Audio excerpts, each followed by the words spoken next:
I haven't booked Lincoln about 15 times for my Christian musician son. Okay. Good. Go live. Good.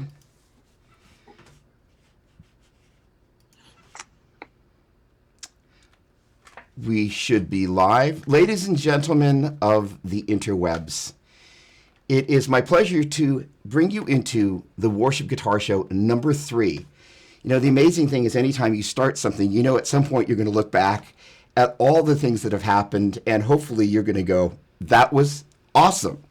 So what's neat about tonight is we have an absolutely amazing panel of great people that are friends of Lincoln Brewster, supporters of Lincoln Brewster, and at about 7:45 we are going to be joined by Lincoln Brewster. And in the meantime, actually the funny thing is I think this is the pre-Lincoln Brewster roast.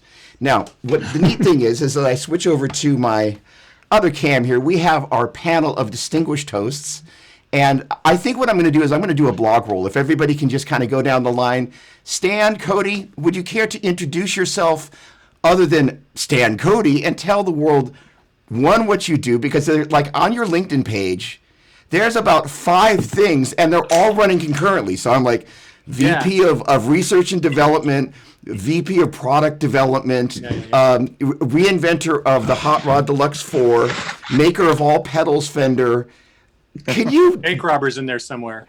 That was on the carton. Yeah. Have you seen the can? Hi, everybody. So I'm Stan Cody. I work for Fender. I've been at Fender for 14 years. I work on product development, and what that means is I design products. So I came out of the R&D group and was a director in that group and kind of worked my way to the top of it, and then got peeled off just to work purely on design. So I get to work with artists directly, and I get to kind of help steer product lines. It's really fun. So like we did an Eric Clapton signature twin, which I worked with him and his people on. I worked with Joe Bonamassa on his high power twin. I did the Mike Landau amp with Mike, who's an amazing, wonderful guy. Joe is an amazing, wonderful guy. Of course, I was blessed to be able to work with Lincoln, who I've known for a really long time, on his Strat. Completely fun project. So I've done a bunch of artists, things like that. I worked with Edge a lot. Did the Edge Deluxe project with him. And then along the way, I did some pedals. We wanted to get into the pedal market, and I kind of threw my hand up and volunteered to design some pedals. So we have 22 pedals in the line or something, I think, after just a couple of years. We're going like wildfire on it. And I've done, I don't know, maybe 3/4 of the designs of those. So I have a largely design and technology-centric role at Fender. I still make a lot of music. I have a little studio space I'm sitting in. I have a beautiful family, and that's what I do.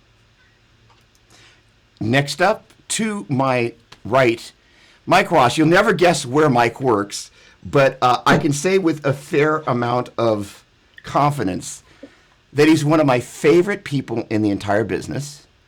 He's one of the smartest guys that I know. He's one of those folks that loves to give people a hand up, and he has been just a friend at every step and every turn that I've made in this business, and just been a great mentor, a great leader, knows how to run one heck of a business.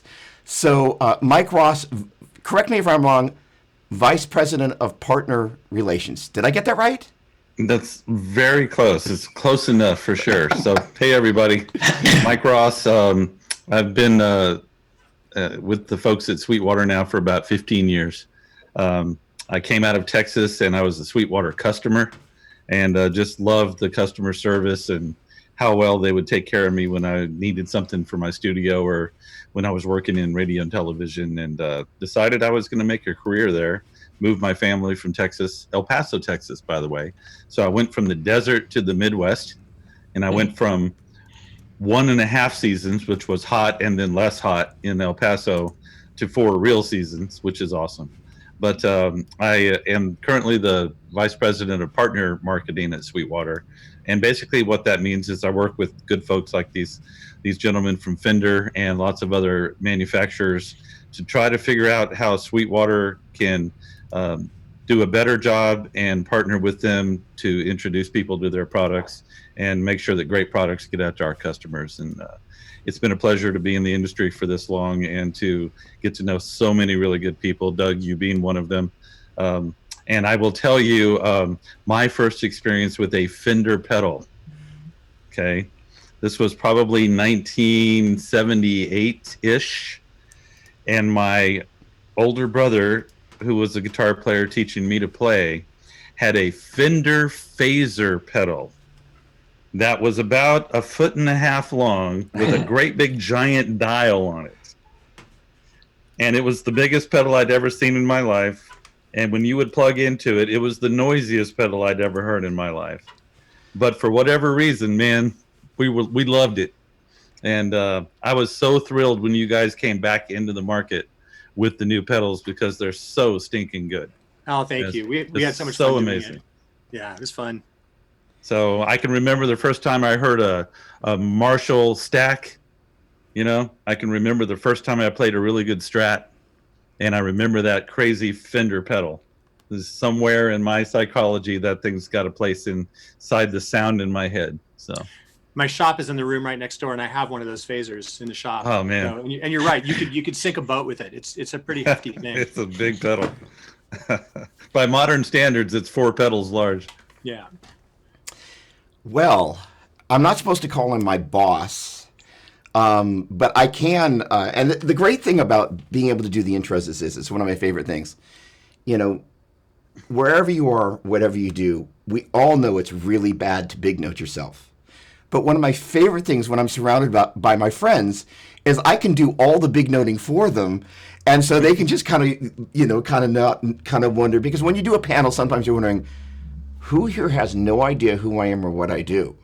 And, you know, the funny thing is pretty much everybody said, well, am I really, what am I supposed to be doing here?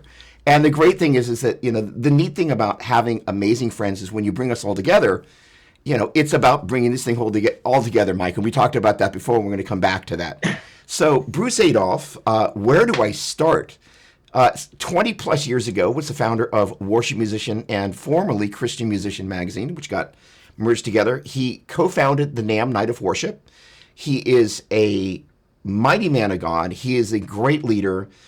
He co-founded with Matt Keys, if I'm correct, the Christian Musician Summit, and has been faithfully pouring into that in the act of pouring into worship musicians and teams everywhere. And it's been his mission and his journey. He's a guitar fanatic. He loves vintage guitars, and he has a black guard. It's a black guard, right? It's a white guard. So, I have sinned. My bad. I'm going to Fender purgatory for that one. It's a 54 white guard, and in 54 they changed around. Some thought it was all black to then white, but really Leo just kind of used what he had in the shop. And if he had white ones one day and black ones the other, that's what would go on to tellies. And so I guarantee you we're going to talk about guitars. So Bruce, with that small introduction, say hello. Well, thank you. First of all, your words are way too gracious and way over the top, but that's nice of you just to try to keep your job. I understand that part of it. About 25 years ago, the Lord gave me a really good idea, and that was to take the first step into starting a magazine with Christian Musician. I started that magazine, and then later on I started Worship Musician when the modern worship movement started happening. And a few years back, we merged them together and went all digital. And that was kind of a scary time going from print, because I love a print magazine and the smell of print. But all of a sudden, we've been just going gangbusters digital, and now we go all over the world. Anybody that can read English can read our magazine, and it's all about getting teams better by Sunday. Guitar, keyboards, drums, bass, songwriters, sound guys. We love the sound guys. And of course, we lean towards the guitarist, so that's what we do. Well, I guess that gets us to Wayne Ewan. So Wayne is kind of the newest addition to the clan. And, you know, the neat thing is, first of all, anybody that's just tuning in, Mr. Brewster will be with us in about a half an hour, give or take. We wanted to warm the room up such that, you know, when he came in, it was all kind of cozy. The temperature had already gone up. And if he's very lucky, we aren't going to do a Lincoln roast because, well, we could, but we're not going to. So Wayne Ewan is the marketing manager for NAMM, and he's kind of the newest addition to the clan, but an amazing addition. We've been so fortunate, you know. First of all, Bruce has had an amazing relationship with NAMM, and I've kind of inherited that in a number of ways. And that's a great thing about a great boss, is they make the way for you to do whatever it is that you get to do or hope to get to do. They open the door for you to hopefully take the business or the calling on the business or the calling on the ministry someplace that grows the tent. And so what's neat about Wayne is in the world of NAMM, I can think of no other person that has done more to expand the tent for the house of worship than Wayne Ewan. He's a great guitar player. He has the cleanest guitar rig you've ever seen. No dust. I don't know how he does it. I think he's got like the air gun after he comes back from service. He's dusting that thing down. But he is also one of the most lovely gentlemen I've ever met. And I don't think I can say much more that would, it's just all true. And Wayne, it's so nice to have you in the mix. Thank you for joining us. Say hello. Thank you for inviting me, Doug. So I'm Wayne. I'm the marketing manager for NAMM. I handle a lot of the relationships with our media partners for NAMM. If you guys haven't been to NAMM, it's a great show. It's a place for everybody to gather in the industry at Anaheim in January. So if you guys have a chance to come and I would love to say hi to you and come check out the new gear and all the events that go on during the show. But I manage all the content, website content, all the advertising for NAMM.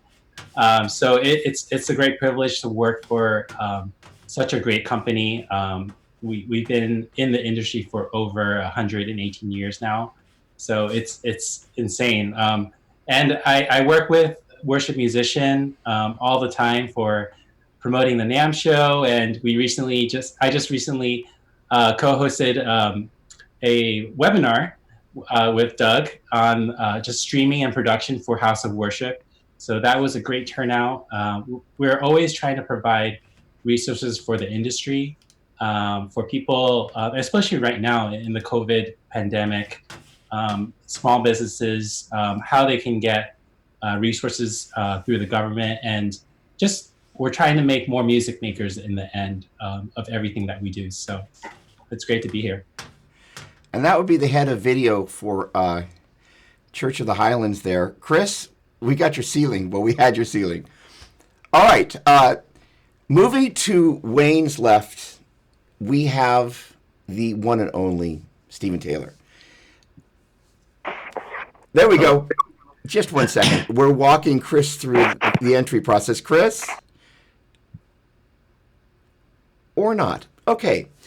As I was saying, Stephen does an amazing job of finding that fine balance between working for this amazing company, Fender, who has one of the best teams ever. And they have some of the most amazing product that they've ever made. And they're putting it out. The neat thing is ultimately, I think, gear reflects the people who are making it. And when you see consistently great gear across every product line, it speaks of a team, and it doesn't just be, oh, the guitars are great this year, but the amps, I don't know. You've got the Hot Rod Deluxe that Stan brought back to life. Nothing to slight the previous version, but the Hot Rod Deluxe 4 was one of the most amazing revisions on an amplifier, and it, for the money, is as great an amp as you can buy. The great thing, hang on a second, we've got somebody trying to join here. There we go. Let's do this. Sorry, gentlemen. I'm doing 5 things at the same time and not doing 2 of them very well. Hey, Chuck, tell a joke. Tell a joke. How do you make a host look bad? Have somebody try and enter the room as he's trying to make an introduction. That's it. That's it. I do have a question, guys. Since Lincoln's coming on after us, does that mean I can put on my resume that I've opened for Lincoln Brewster? Yes, you can. Absolutely. Okay. I don't know if you guys saw my LinkedIn update. It's already on there. Your LinkedIn update? Yes, exactly. Lincoln Den, yes. Okay, there we go. So hopefully we're going to get where we need to. So I need to play co-host a little bit here. All right, so let me just finish up with Stephen here. You know, the great thing is that when you put together an amazing team, you attract great talent. And it's an interesting thing. I've worked in the artist relations ends of things. I used to be the West Coast Artist Relations Manager for DiMarzio. I had the privilege of signing acts like, not necessarily a Christian act. I don't think of Dragon Force as a Christian act, judging by the name, but them and Fall Out Boy. And there's a lot of intricacy that works in the background when you're doing artist relations and marketing around artists. It is a unique role. You're dealing with artists and making them happy. You're dealing with management. And since there are no managers on here, I can actually say the reality is most of the time, if there's a great deal in the process, the management's going to screw it up. Like, they will do anything they can to get in the way of the artist having what the artist wants. I don't know why, but it just happens. Sorry, managers. So the unique thing about being in that role of artist relations and working being the face of the company through the instruments that you put in the hands of people that you get a chance to work with, you have a huge responsibility in helping define how the brand's going to be perceived in the next generations. You have a huge responsibility in terms of reflecting legacy artists, and then you have the opportunity to bring artists like Lincoln Brewster as a worship artist to be the first worship guitar player to have a signature Stratocaster. It's a big, big deal. And Stephen and I met at the launch breakfast for Lincoln. He's one of my favorite new people. He has amazing taste in music. He has worked, although I won't reveal the role, we found we have a mutual friend, Mark Lettieri, so he's worked with Snarky Puppy. This guy is in, but cool at the same time. And one of my favorite guys. Stephen, I hope I didn't muck your intro up too much. Welcome to the party. Doug, you are too kind.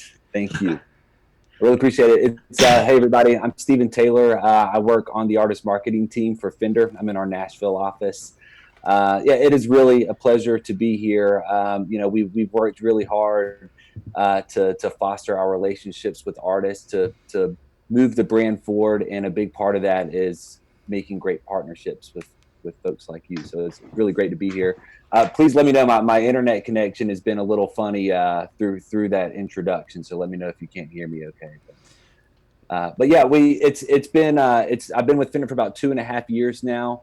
I feel very, very blessed to be able to work with artists and industry leaders at all levels and on all different stages. And we work very hard to make sure that all of these different folks are supported by us, and that from a product standpoint and from a marketing standpoint. The way I like to look at it best is we kind of have two bosses. On one hand is our day-to-day effort to support artists and to work, and that's an evolving need, whether you're on tour or in the studio or whether you're in service. And then we also have our marketing initiatives for the company. So what our team does is we bridge those gaps, and we make sure that we are working, that we're supporting artists in their day-to-day needs. And then we're also providing a platform where they have the tools that they need, not only on the gear front, but also on the marketing front.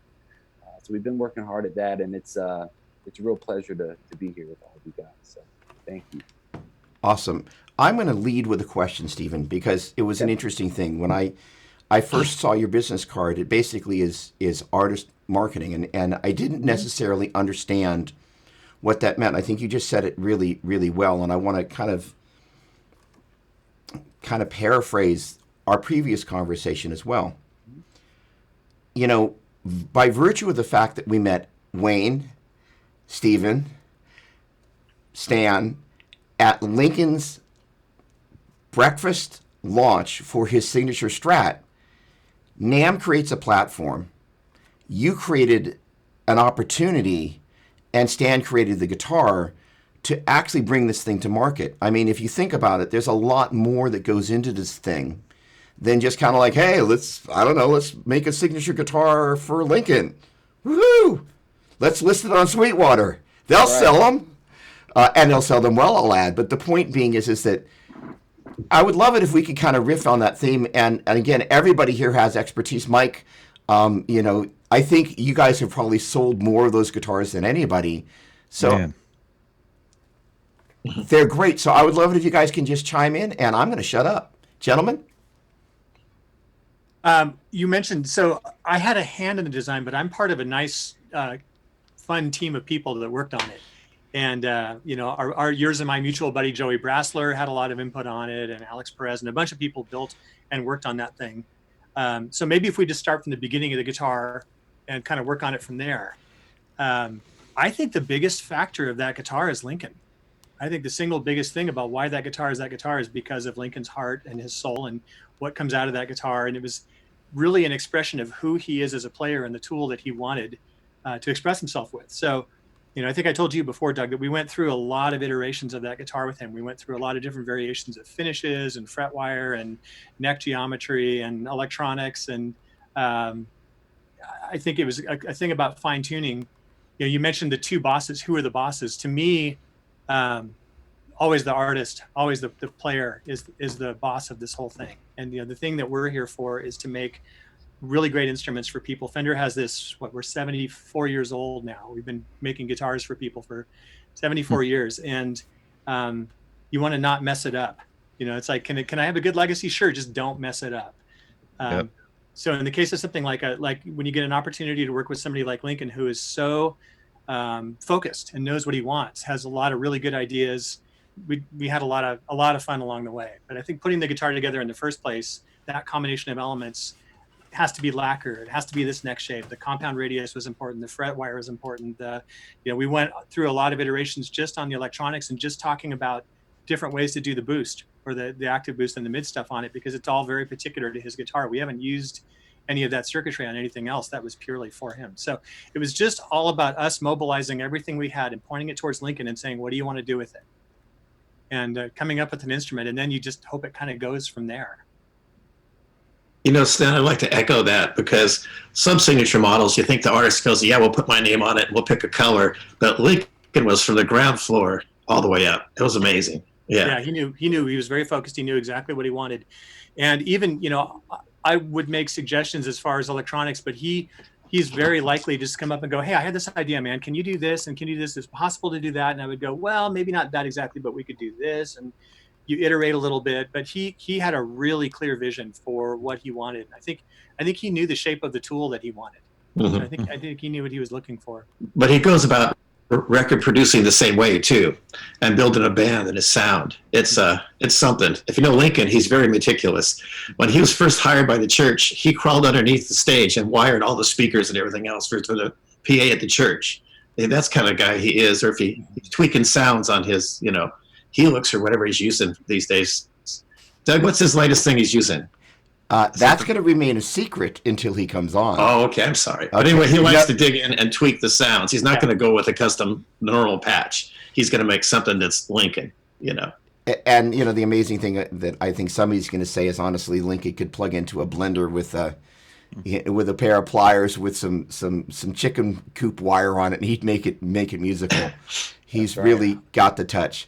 I'm going to try and get Chris Griffin into the meeting here. So if you can give me just a moment, I need to play show host and see if I can fix this little entry point here real quick. And I'm going to need to mess with, I'm going to go, no, that's what I'm not going to do.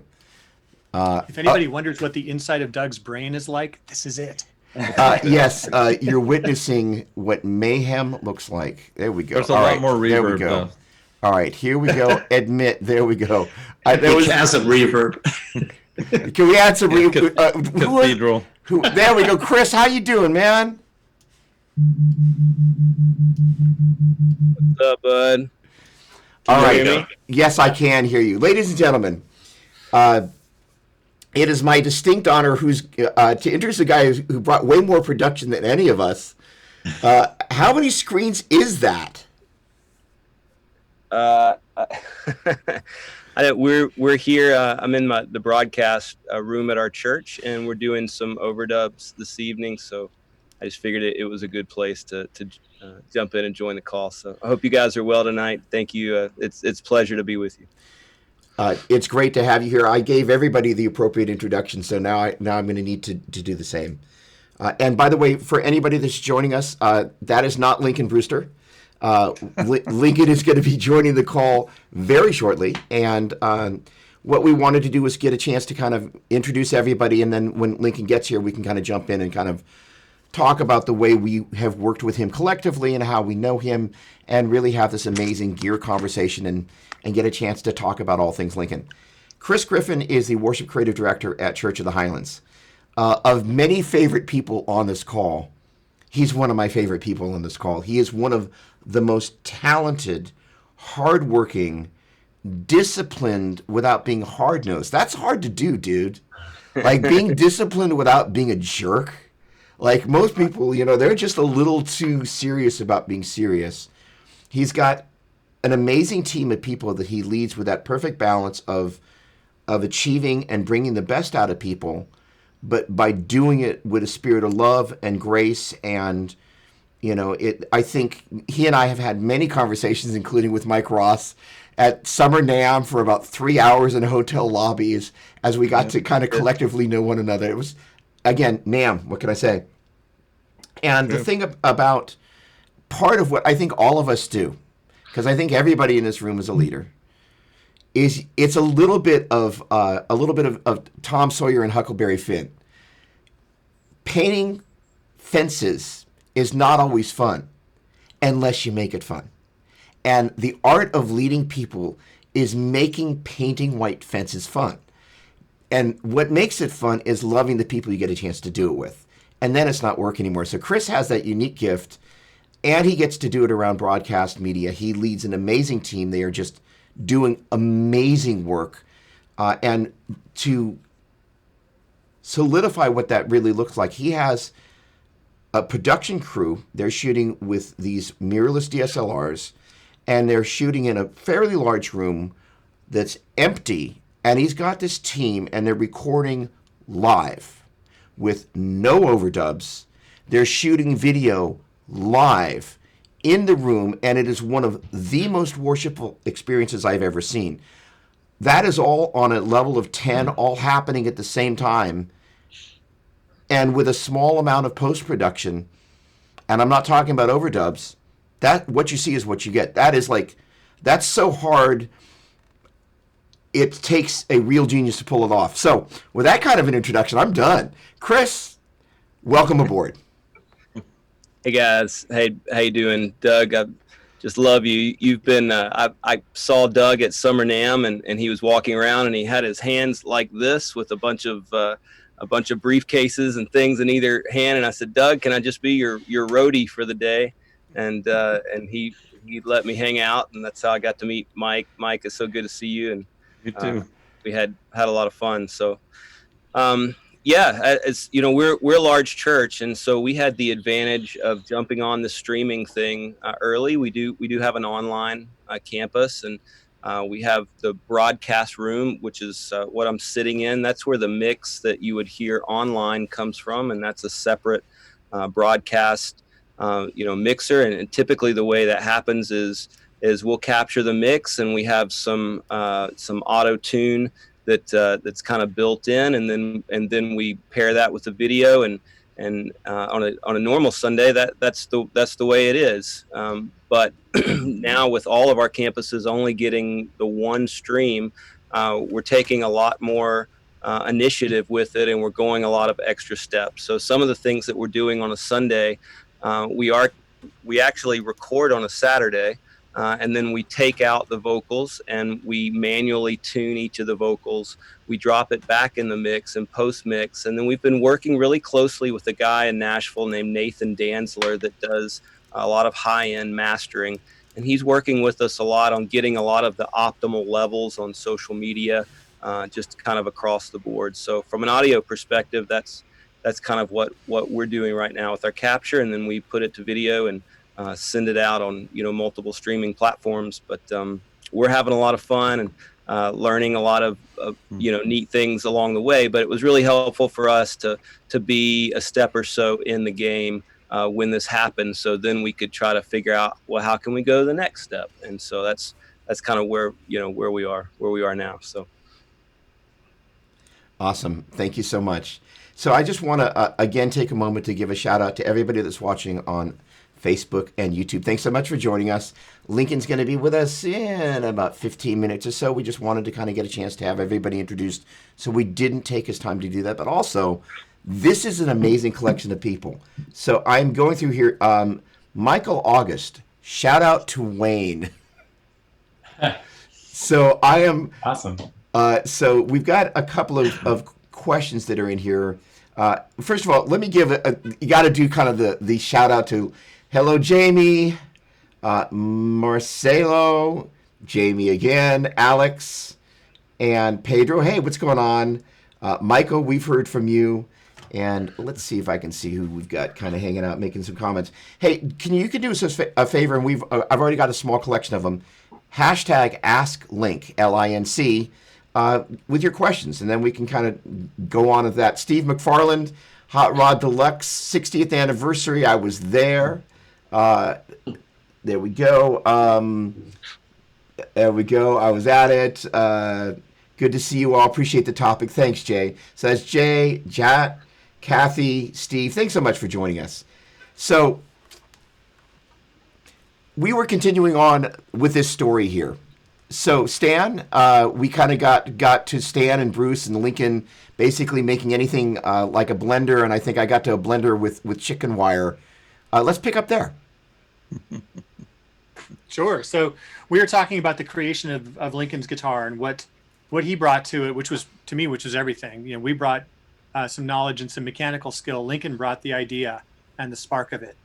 And so we threw together the guitar and worked with him closely on that. But I think it's this connection of a whole bunch of parts. You know, it's Stephen and the A&R group who keep in contact with artists and make the connection from artists to us really easy. If you consider the things that I do there, I would do nothing if it weren't for our A&R crew, because they're the natural kind of connective tissue between the artists and our little inside world. And then it takes dealers and people with expertise and specialty who can have conversations, enlightened conversations with people that are interested in the instruments and that can fulfill and make sure that the quality is there. It's a whole big village of stuff. I will tell you from the retail side when we're talking about a signature instrument like this, and we see a lot of signature instruments come through the doors at various times, and it is disappointing sometimes when the signature instrument really is. I took one off the shelf, I said paint it pink, and I called it my own. In my experience, and sort of I am the everyman of the Sweetwater customer sort of profile, which is I own way more guitars than I deserve, and I play them less well than I should, but I love playing them anyway.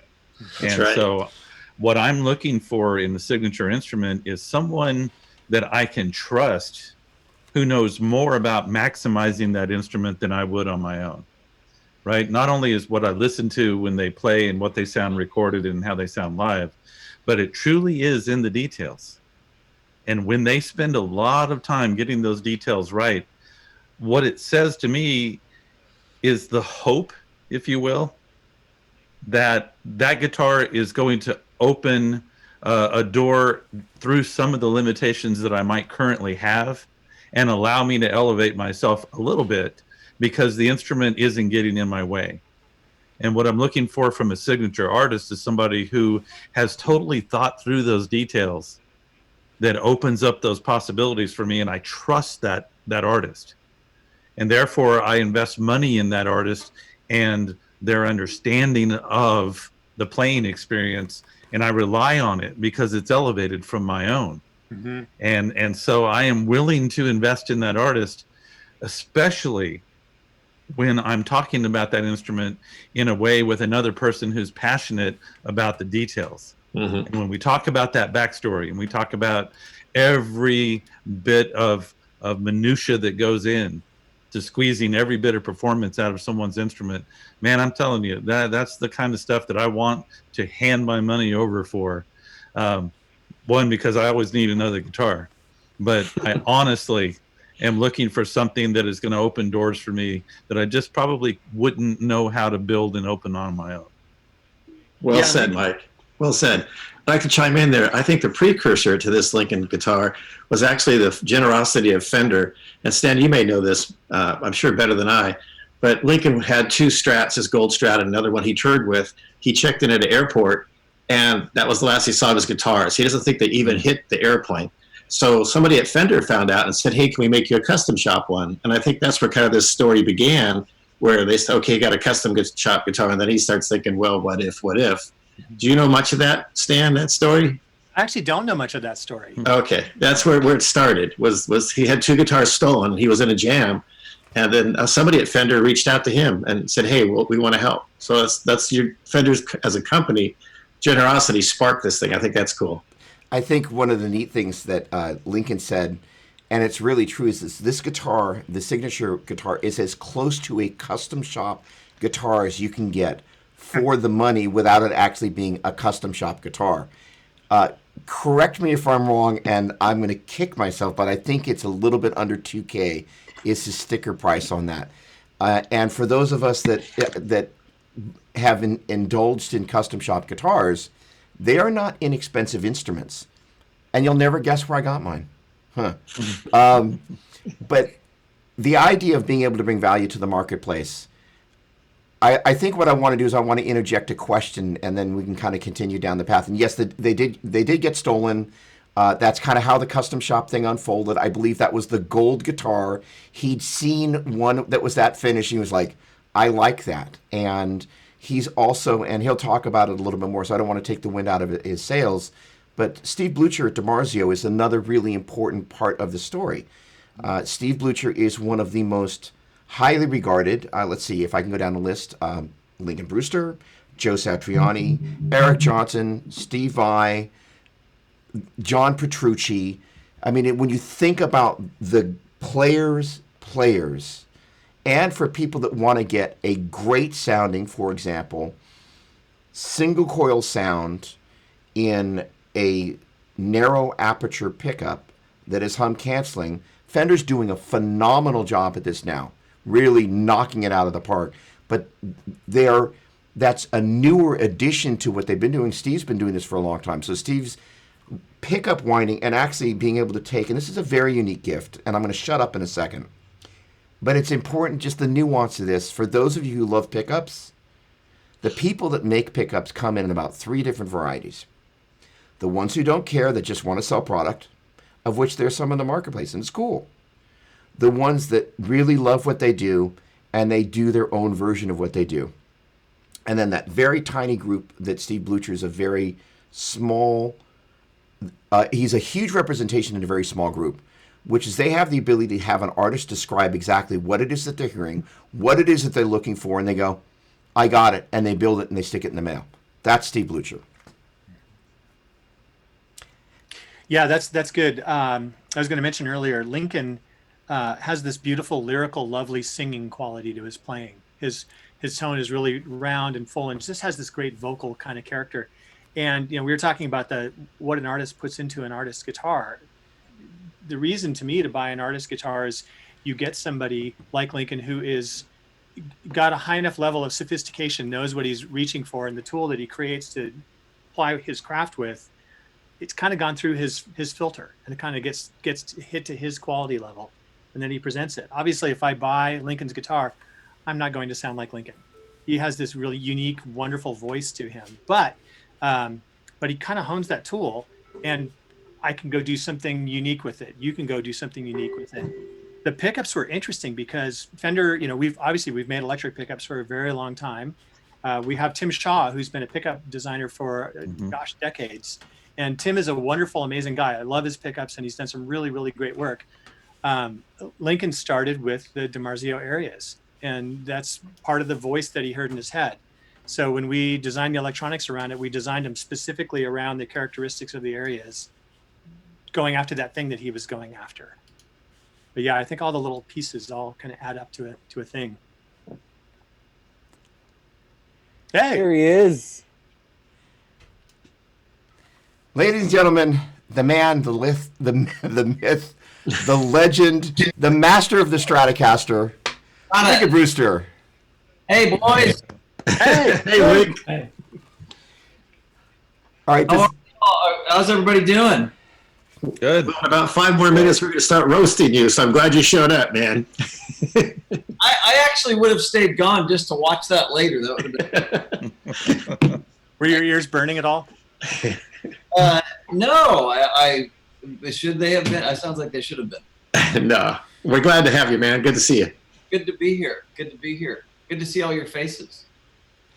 Lincoln, since I've introduced everybody else, it would be inappropriate to not give you the thorough introduction you deserve. So here goes. Whatever. No. So, Integrity recording artist, Integrity music recording artist, pastor, amazing guitar player, amazing leader, amazing ability to take the guitar to some place it had not been given permission to go and worship.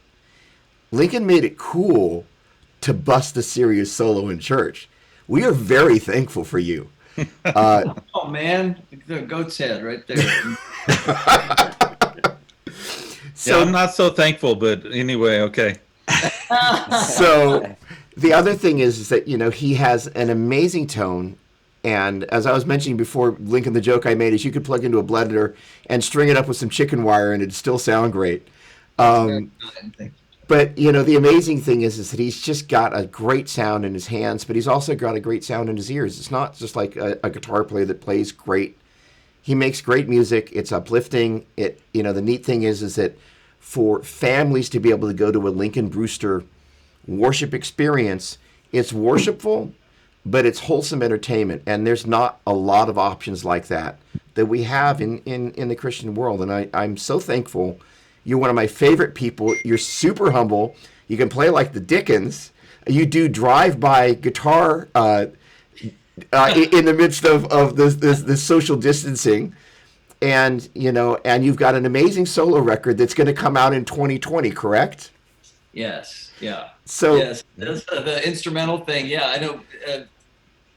That's a crazy whole thing. Yeah, how long that's taken, but yes, it's actually some tracks are going off for mix tomorrow. So we'll keep chipping away. I've got some fun stuff I'm going to add to it now that we've got some of this downtime. But yes. From what I remember, you had a really hard time getting any good players to play on it. Yeah. Vinny Colaiuta played drums, did such a great job, and as you might imagine, Norm Stockton played bass. My touring keyboard player for years still plays with me for some stuff, not main touring now, but Roman Vasochin, he's a brilliant keyboard player. He played, and what I'm hoping to do actually now that I have this little downtime is actually get some guest appearances. So, which Stephen and I talked about that the other day. I'd love to have some of my heroes, guys that I'm big fans of, show up on it. So, if the wait was just for that, if that happens, then it would be worth the wait for me for sure. So I'm hoping so.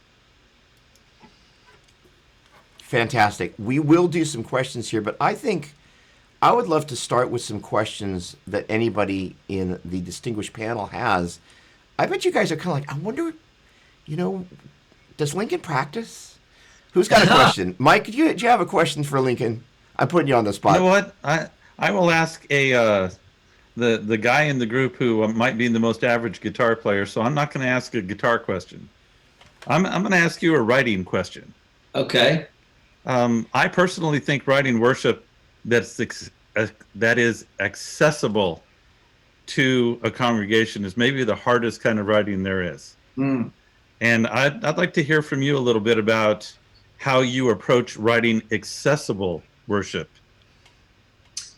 Yeah, I mean, obviously there's so many great writers out there who do such a great job. So I'm just one voice of many, but I do have to throw this out there. I agree with you. It's very difficult to do. And I would be remiss if I didn't throw in this little theory I have about Christian music in general. But I think worship's even one tick more difficult. So when I played mainstream music, it was so much easier to make people happy in a live setting because most of them weren't sober. Sorry, I got that joke. Thank you, Doug. So then when you do like regular CCM kind of settings, those feel more concert-esque. But in church, a lot of people tend to take it a little more serious, and church can also be a bit more of a critical environment. I would say more so than your average environment. And that can make it even more tricky. And so a lot of things have to be really on point. Theology, which it should be on point, I mean, for sure. But I think there are a lot of boxes that got to get checked for a worship song to work well and to be effective and to last. And the thing I love about so many sort of new worship bands and whatnot coming out is the quality level of the songs, I think, just keeps going up and up and up. It's just really, really good. You're hearing a lot of creative ways to say things. And it is challenging because you're not really writing about 50 or 100 topics. It's saying the same thing in a new way. And so for me, I started this years ago. My office used to be in the back of our worship center upstairs, or I could see down into the worship center. I could see the stage, and it was an interesting thing. It was around the time that I recorded Everlasting God, and it was an interesting time because I used to sit up there and put the set list together for the week, but I did it from that vantage point. And it really changed how I viewed the set list. I used to put set lists together standing on the stage looking out in my mind's eye, at home. And it really got me to flip that to go, what is, I was raised by a single mom who worked 2 jobs. I can't imagine what that's like to live that way anyway. But then to go to church and just be consistent, and your kids are fighting and the mornings are crazy and hectic, and you pull up to church and the parking lot's packed, and then you got to get your kids, maybe 2 of them go in this building, 1 goes in that building. And then you walk into the worship center stressed and, what's going to do the trick for you? What is it that, what is that moment going to mean? And, and I tend to be a believer that when we build experiences, that we try to go, like, say worship's 30 minutes and we try to go 30 minutes of mountaintop, I don't think that's realistic for people. So to me, it's about moments, and all of us know we can be transformed in a moment. And so I just always try to think about the moment. Like, will this song facilitate a moment in some way? Or will this song facilitate what precedes a moment? Which are some of the fast songs are that way. Like, something's got to open the set. Something's got to break the ice. Those have I've put together plenty of set lists over the years where the first, like, we can't find a first song, but we're like, man, if we can get to song 3, this is going to be awesome. So they all have a little bit of a role in that regard, and to me. So, but they have to, I think they have to work. They have to be effective and speak to people at the end of the day. And so a lot of it really for me revolves around that. And then I think so an important thing to separate from that is packaging. So it's the song and then the presentation of the song. And a lot of times we get those mixed up. So, or the song and the presentation become synonymous, and they're not. The presentation is simply the style. It could be done metal, it could be done jazz, it could be done reggae, it could be done whatever. That's just acoustic. That's just the packaging. It's the gift wrap. And I told this story to some of our seniors at one of our campuses one time. I went, and there were some issues. We had taken on a new campus, and some of the seniors were having some issues with the style and all that. So I went and I bought 2 Apple Watches, and one of them was wrapped in this beautiful wrapping with this big gold bow, and the other one was in a wrinkled up paper bag. And so we did a little contest, who's been at the church the longest, and maybe who's the oldest or whatever. We had 2 winners, and the first winner, I said, which package do you want? And it was a guy, and he said, hands down, the one with the big bow. So he got it. He opens it. It's an Apple Watch. Wow. So the next person goes, I give her the wrinkled up paper bag. She opens it up. Voila, it's an Apple Watch. And I said, that's worship style. What's inside of it is the same thing. And that's what can never change, is what's inside of the packaging, of the gift wrap. It's the same message. It's the same goal. It's about lifting up the Lord, glorifying him, and somehow finding the best ways by the leading of the Holy Spirit to get people to engage with that the best way possible in each of our different church settings. And that's going to look different depending on where you're at. Excellent. Do you start with lyrics? Do you start with music? Is it the same way each time? Is it all over the map? Yeah. You'll get an idea for a topic and go right on that topic, or a piece of music will strike you, or yeah. Sometimes, in fact, on this record that'll be out in the fall, there's a song that was literally a journal entry. It was like, I started this journal entry. It was very raw, and I texted it to a friend of mine, and he said, we have to write this into a song. And the song's called If Not for Christ. And he was insistent that we didn't change a single word of the journal entry. I'm like, dude, this was like me sitting at the lake with my phone, typing it into, just a really like private message from me to God. And so that one started that way, but there's been a lot of other ones that'll start with a groove or drum groove or a guitar riff. Not enough that start with guitar riffs. I got to still get more of that into the mix. It's hard to do, though. Sorry to dominate questions. Does a given guitar riff or drum groove or anything strike you in a spiritual manner? Do you come up with a piece of music and go, this feels spiritual, this feels like a connection to God, I'm going to write something around this, versus something else that might not, that you go, maybe not? Or do you get a special feeling around the music that you create at the time, or is it that you push it in that direction?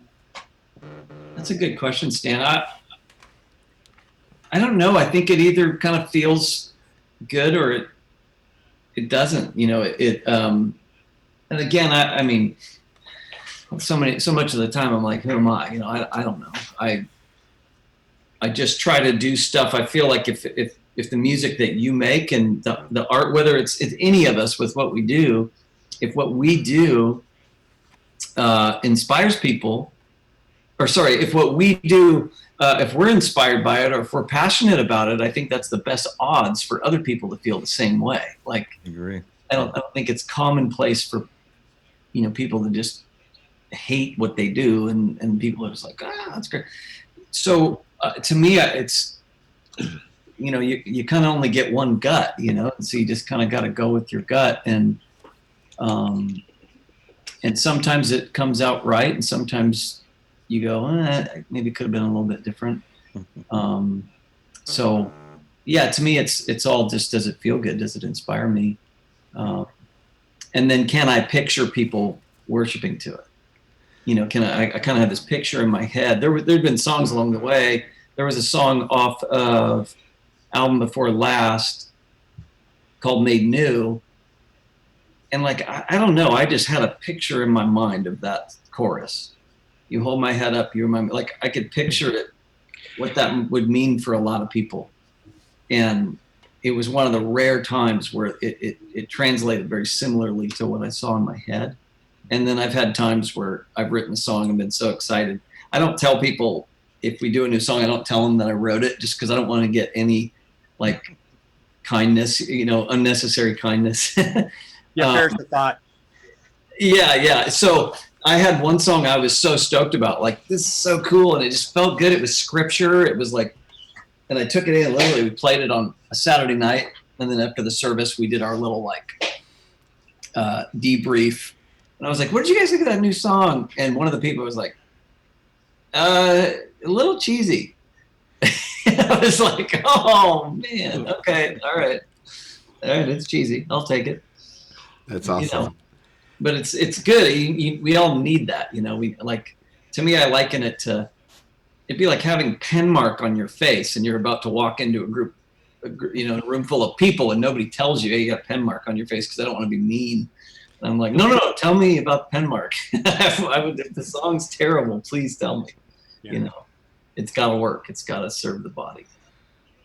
My group has we've cracked the code to this, and our running joke for this is it's simple. It's 1-5, 6 minor 4, hallelujah. Yeah, they're good. Good to go. I think we had a joke at one point. I was going to name one of my records 1564. Oh, that's great. Oh, you ate one too. Yeah. Oh, I love it. Hey, Bruce, I think that's your next T-shirt. There you go. This time he's not going to get. Can't even say the rest. That was an inside joke between Bruce and I. What I need to do for a quick moment is I need to navigate between some of the folks that are asking some questions on chat. But I also want to make sure that everybody gets a chance to ask a question. Because, Stephen, you're way too quiet. And either that or you're way too polite or some combination of the two. Or you're just like, this is very entertaining. Well, I get to chat with Lincoln all the time, so I feel very I get on lucky his for that, nerves, you know? let's be honest. That's not true one little bit. Well, the other funny thing is there was this great comment. I don't know what view you guys are looking at, but I am in, hold on, I'm in gallery view. So somebody said, it looks like the Brady Bunch. Except really dysfunctional Brady Bunch. Okay. Well, I don't know who Heather is. This is what the funny thing is Heather joined at some point and came in and shot the phone up at the roof and then has been in the call the entire time. So I'm waiting for Heather to bring her first questions. That said, I'm a little more concerned about who's Marcia. Marsha. That's so funny. I met Marcia Brady in college at UCLA, but that's a story for another time. I'll tell you guys. Another time. I got to brag to my friends in high school or college. I met Marcia Brady. On a side note, I can tell Mike's the Sweetwater guy because his voice sounds so good. Yeah. Let me ask you a question. Yeah, he sounds all radio. All right, we're going to jump over to a question from Jamie Penner. And using the hashtag #AskLink, boom, it actually worked. So what are your pickup heights set to? Been working on a Helix patch since 2015, Brewster's Toy Box. And that's the question I seem to get asked all the time. Pickup height. Let me go look. I'll be right back. Hey, I'm just going to get my guitar. So I will add another piece. The guy that Lincoln takes his guitars to is a guy by the name of Gary Brower.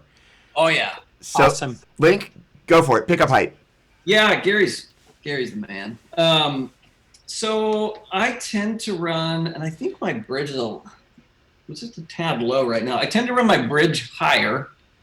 So I don't know like what the actual height is, but it's like that. It's about like it's about yay high. Just hold your guitar up to the monitor and measure links and just So one thing, and I do this more for a picking reason, and I wish I didn't have to. My middle pickup is literally flush with my pick guard. Ingve. Is that what he does? Yeah, he stole it from you. Oh yeah, that guy is a thief. And then my neck pickup, the low E string side is low, like not all the way flat. It's probably maybe an 1/8 inch coming out, and then the high string side's up pretty high, about the same height as my bridge pickup. And that just always has seemed to work pretty good. Lincoln, is it always neck or bridge for you if you're recessing that middle pickup, or how is that working? I do use it. I do use the. I don't use the. Let's see. Is one the one all the way to the? Is that the neck or the bridge? Which direction? Is the neck pickup? Is that position 1? So that's neck, right? I should know this. Yeah. So I don't use position 2 very much unless I'm recording, but I do use position 3, the middle, for swell patches, and then I use position 4 for a decent bit of recording stuff for the bridge pickup. It's like if you're on a patch and you're liking your tone and it's feeling right, but it's a little too aggressive, I'll flip to that 4th position and then just leave the treble wide open, because Chris, it does because it's lower. If the treble's rolled back on the bridge pickup and I go to the 2, it gets it's like it's darker than it's supposed to be for where the tone pot is. So I'll usually run that, but just dime it. And I actually love that sound. I love that 4th position wide open sounds. I think it's really good. But I wish, honestly, I could have the pickup higher. Hey, Lincoln, tell me about tuning stability for you. I saw that you had you had a little bit of elevation. Yeah. And I know you play with the bar. Yeah. A fairly good bit. How does that work for you from song to song in a worship set? Really good. I mean, when we did the signature model, I was gonna do the roller nut, and I had conversations with Dennis Galuska when he built my master built, a couple of them, and he was the first guy that was kind of like, it's good, but if you set up the other nut correctly, it'll work amazing. And I'm like, really? And so he did one, and sure enough, it worked awesome. So part of that, I think, too, is the 2-post setup. You just have less contacts. So I have mine floating. Oops, show you this way. I have it floating about like that. Okay. So you can. Yep. You've got some play in it. Yep. Yeah, and this one has 3 springs. One of my other ones has 2. And I've gotten used to the 3 springs. I don't know if there's a difference between the silver ones and the black ones, but I've got black 3 springs on this one, and so you can still get the chirpy stuff. But I've really found that the biggest keys to getting it to stay in tune are when you put new strings on, stretch them into next week, and like if you've never stretched your strings, that'll be the single biggest improvement you'll ever see. Because like I'll take my strings when they're new, usually put my hand like maybe my finger like 5th fret, and then grab like this under here, and then take my thumb and push the other way, and just torque this thing. And I slide my hand down. I'll do that over and over, probably 5, 6, 7 times, until when I stretch them, they just don't go out anymore. So that's like right out of the box, absolutely huge for whether you have a trim or not. And then this might sound silly, but if your strings get too old, they start going out. So you kind of gotta, walk this fine line. I use the all nickel strings, so they're not too bright, because I like to be able to change them enough where they perform well, but they're not too bright. And then if you have any pinging or weird stuff like that, that's going to cause you to go out like every time. So you might need to just slightly file out these guys. And Stan would know more about this, but sometimes I'll take tiny bit of like 400 grit sand, just barely just clean those out. Just make sure these are where these strings go through. So anything that binds is what you want to watch for. And then the fact that this has locking tuners, but they look vintage, it's one less thing. So when you dive bomb a conventional tuning peg that's wrapped, those wraps loosen and then they retighten, and they just don't typically go back to the same spot. So all those things help. Hey, What is the nut material? This is the synthetic bone. Okay. Yeah, and it works really, really well. This other huge thing, I had to train my hand to do this. So after you push the trem down, is a very subtle move, but if you're ever watching me play, and I'll just do that tug up to reset it. Yeah, actually doing that resets the trem. So if you notice, if you just go boom down and check your tuning, it's out. Boom up, it's perfectly back in. Mm-hmm. Hey Lincoln, I was in Nashville for at NAMM for the debut. I thought it was an amazing discussion. Could you talk about the boost feature on the guitar? I just thought that was one of the coolest things that I'd seen on a Strat. Thought that was awesome. Awesome. I'm so glad you dig it. Mass credit to Stan. I'm pointing in the box here. This guy. It's Hollywood Squares. That's it. Sales. Yes. I mean, really, again, that would not have happened without Stan. It was something I've wanted to do forever. And, but ideas like that don't come to life unless you have somebody who can do them and who understand what it is that you're going for. And Stan is actually a great guitar player. I've known Stan for really, really long time now. And very, very musical in his approach to what he does. He also happens to be a genius. So he does amplifier work and pedals and anything technology. He speaks it, but thinks musicality, which you don't often get. So when we talked about this circuit, it was like, it's got to be tone, tone, tone. It can't sound bad. It's got to, it would have to be a go-to. And I really wanted the same effect as the volume knob just turning up to 20. I just wanted clean, linear output so that you could take this guitar and plug it into whatever amp and go, I want a little more gain, and boom, you got it. You definitely had some strong ideas about it, though. You had a thing you were looking for, I think.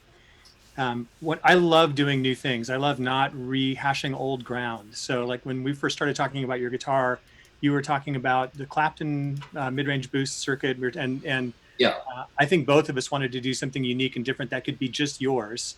But really, that was kind of had your personality into it. You had the really great idea. Lincoln's guitar has not one boost in it, but actually two. Yeah. And they're separate, and that came from you, definitely. Well, I remember asking you, like, we did it, and then I looked down and I'm like, oh, we got an extra knob, and like, hey, could we do something with that knob? Because I don't use the middle tone knob, and Stan was like, what are you thinking? And I said, okay, can we do a mid boost? And he's like, absolutely. And I'm like, no, really. And so the mid boost thing was very cool because I think the first one we did was close. The frequency was too high. And so if you turned it up all the way, it sounded a little too like half cock wah wah. And sometimes I think with guitar gear, with certain products that will remain nameless, they can be akin to like baby's first flamethrower for guitar players. Like a guitar player should not have that, And if they do have it, they should turn it off once in a while. Yeah, well, they should just have bass, middle, treble, and maybe presence. Yeah. And that's it. And then if you can't make that sound right, you don't need a parametric anything, and so we monkeyed with the circuit quite a bit, and then I remember at one point noticing that my neck pickup had this airy top end that I didn't remember, and it was a little weird for me. And I said, oh, Stan, I wonder if that's because we disconnected it from the 250K pot, because it was the pot, it had a load on it, and so he basically simulated that so that the neck pickup basically has the same load as it would if it went through a pot. Yeah, it has a tone control circuit in there, a cap and a resistor that's set as though the tone control were set to 10, and it just drags it down just enough. Yeah, it was very noticeable for me. Hang on, can I deconstruct that for normal human beings? Just a moment. Yeah, are you saying we're not normal? What they're talking about, especially if you maybe play acoustic guitar, is that when you've got a control between your pickup and the output of the guitar, it changes the way it sounds. Yes. And these guys are geniuses enough that Lincoln can hear it and feel it when it's not in the circuit, and Stan could create a circuit that imitated the pot that wasn't there. Gentlemen? Yeah. So Stan he fixed it, and it was great. And so this mid boost, I just wanted it to be something super musical, nothing abrasive, not too strong. And then I didn't want the max gain level to be anything that would make a guitar sound bad. It was just like, there's no setting that's bad. It's anywhere, any pickup. So I remember at one point we had it max out at here, and I think we backed it off a little bit just to go. Yeah, I remember that phone call. You're like, it's set to 10, but I wanted to sound like it's set to 8. Yes, that's exactly right. Yeah. Yeah. And that way too, for me playing live, I know I can just dime it and it sounds right. So the boost, you just pop that up, and that's the boost. That's 10 dB of It's just flat linear boost. And by the way, I have tested that with like the input on the Kemper, and it's fantastic. I mean, it sounds 1000% great, legit. And I use it for recording all the time. And then this middle tone knob. So I like the way you said it. It really does have 2 boost circuits, because people get confused. They go, the guitar has a mid boost. It's like, yes, it does. And it has this other boost. You do have to have the main boost on in order to access the mid boost. They're not independent. So when the new one, or when the main one goes on, it's a flat 10 dB. And this pot, the middle one where the mid boost is at 0 most of the time for me. That just means the mid boost is set null. Here's the cool thing too.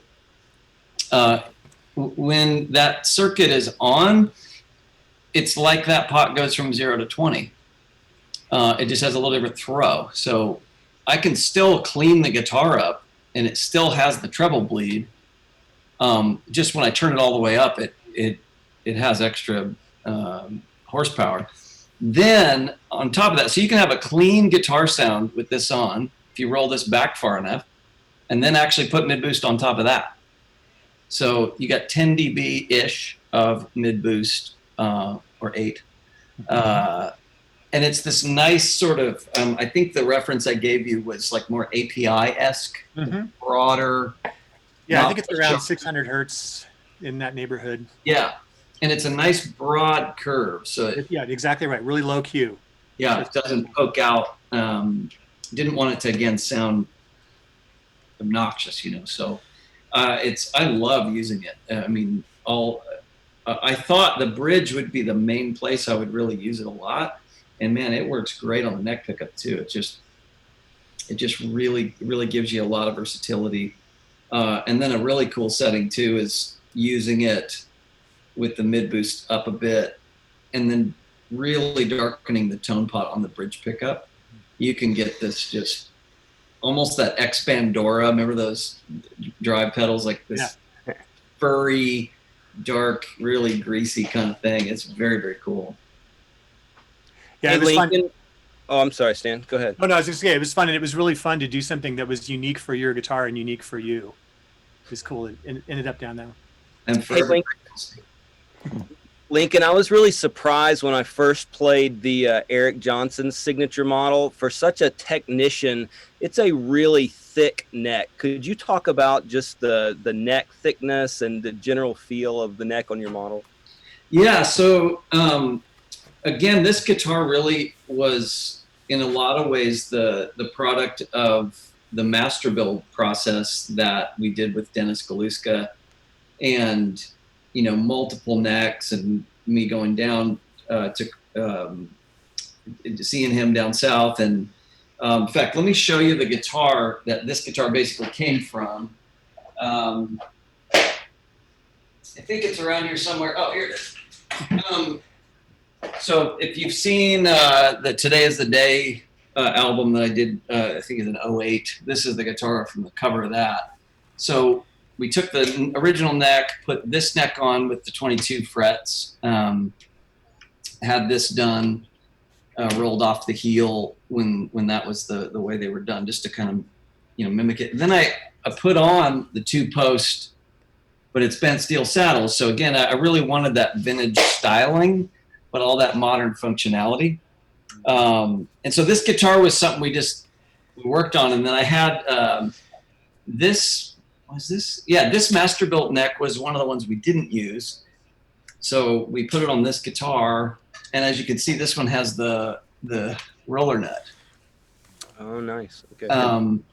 And so basically, the signature model is this guitar minus the roller nut, add the boost, and that's the same thing. So I took this neck off this guitar and sent it down to the guys down south to Fender, and that's the neck they use to shape this neck. So it's basically a pretty small, soft V, and it's just the most comfortable thing for me. And I like, I don't have real large hands, so people think, they'll go, man, they see me play and go, you have really long fingers. They're just skinny. So it's all proportion. They match the rest of you. They're like my calves. Yeah, so I don't have big hands, and I don't, having the larger necks definitely adds another layer I don't need to be contending with. So the necks came out awesome. It's funny, I don't think I told you guys this. The original, Stan, do you want to show you? Can we play show and tell? Is that okay? Yeah. This one here. So this is the actual final prototype that has this red knob. You remember that, Stan? I do remember that. So we had to get the last version of the circuit finished, and Stan didn't have any normal pots, or was that the deal? Yeah, that was the deal. And so all he had was this one with this red knob, and then the pick guard was the wrong hole pattern. So you can probably see there's not screws in part of it, and the tip of it was broken off. Yep. This is how Fender does it, ladies and gentlemen. That's it. That knob, I'm going to tilt over here, the modular synth to my left. And, actually a synthesizer knob. Is it really? It really is, yeah. Did you? Because it's what I had at the time. All the guys here, at church, love this. Like, don't ever change that red knob.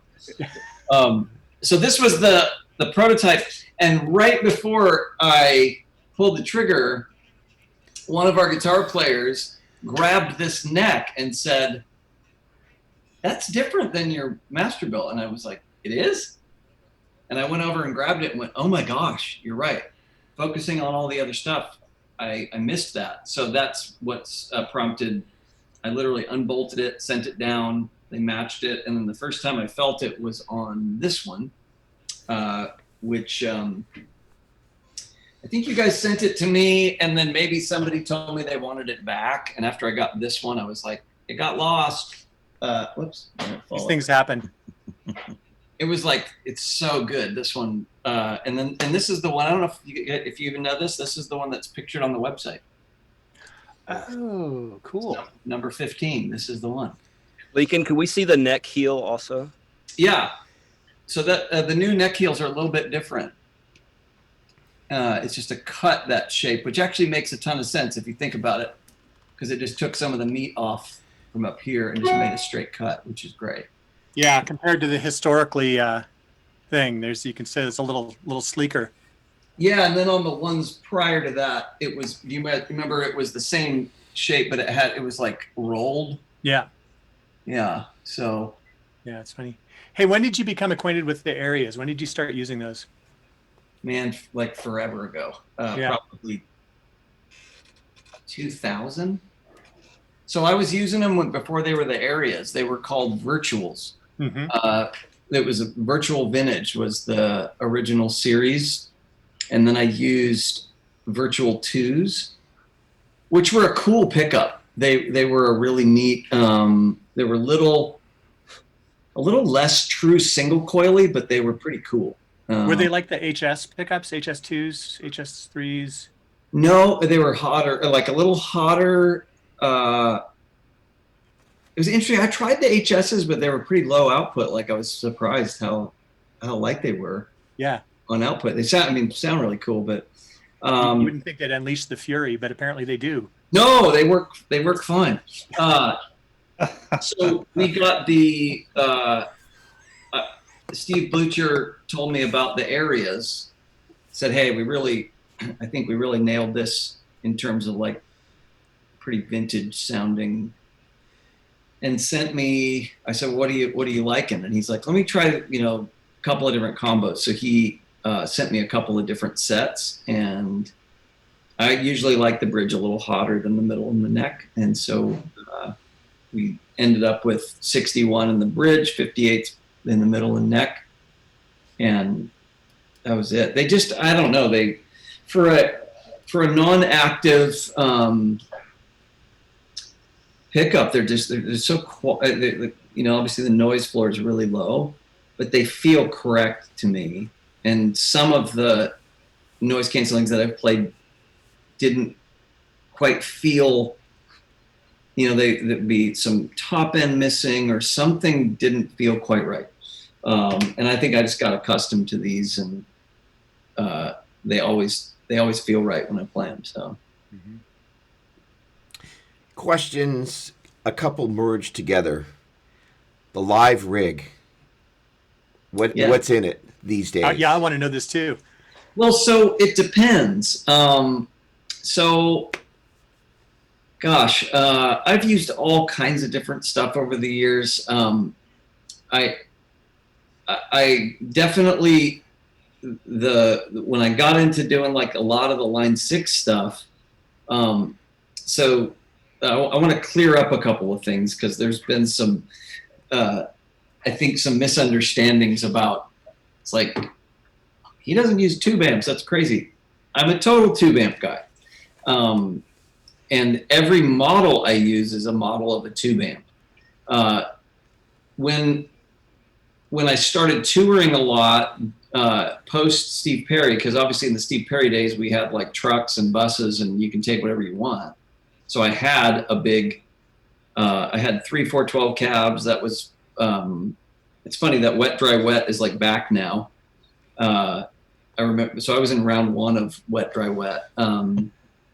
69 Plexi Marshall with a power amp input on the front. And I used a Marshall JMP1 preamp into that head. So it was basically like a MIDI programmable head. I got together with Matt Bruck, who was teching for Van Halen at the time, and who's now his manager. And we took Matt's 68 Plexi that sounded fantastic and literally A-beat it with my preamp into my head, and I matched Matt's amp, and that was like my core tone. So that was my rhythm sound, and I just never changed it. And then Dave Friedman built me a rack and a switching system that it was a line level conversion box with a throughput to a dry 412, and then a line out that went into an RSP Intelliverb, into an H&H V800, into my left and right wet cabs. And it was awesome. I absolutely loved it. But when you start doing flight eights, you can't take that. It's just not going to happen. So I had to figure out, and I tried pedal boards, backline amps. The problem is you'd get who knows what for a backline amp.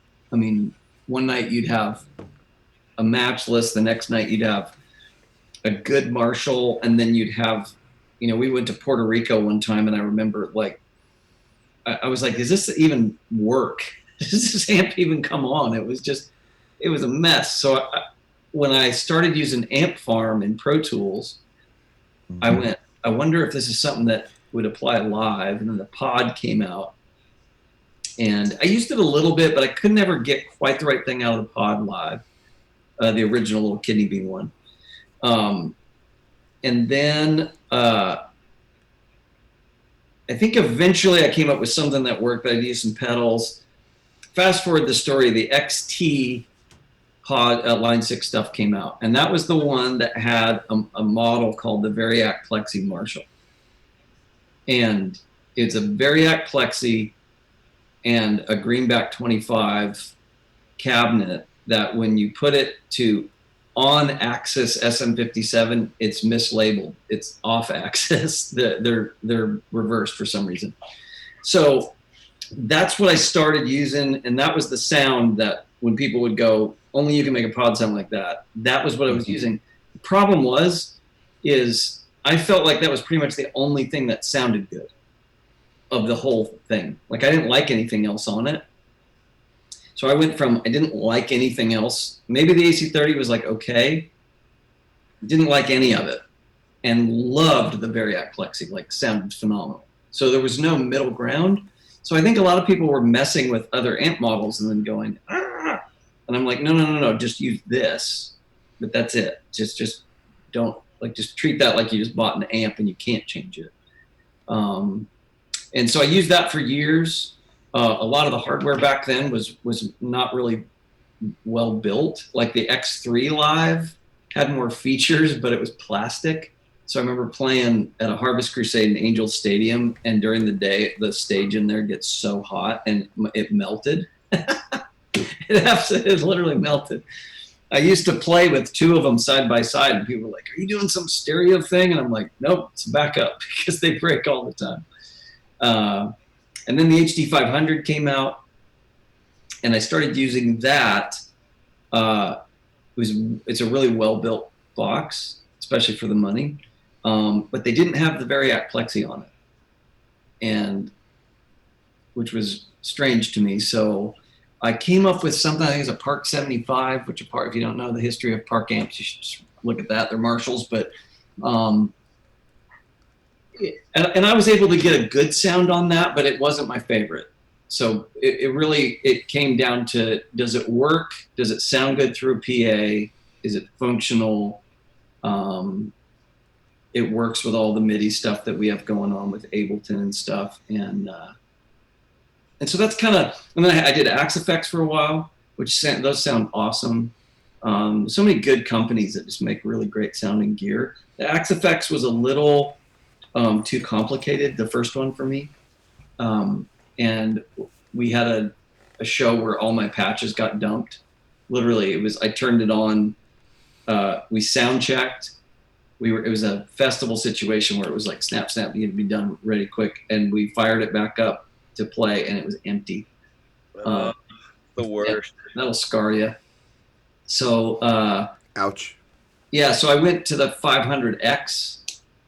And so I've been touring with that for a while, but I really, for what we do in the context of CCM pop, with in-ear monitors, no stage volume, all that works well. If I was going to go buses and trucks, consistent, I would take amps. I would take stuff that was on stage with me with some stage volume.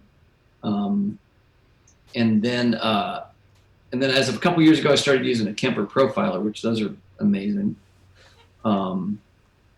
And I have a few different sounds. I was actually, like last night, in here just working on tones. So I'm just going to play with it and see what I can get out of it. But I love the Kemper. I think the Kemper is really fascinating because it's the first software-based or modeling-based guitar product that had come out that actually encourages people to buy amps.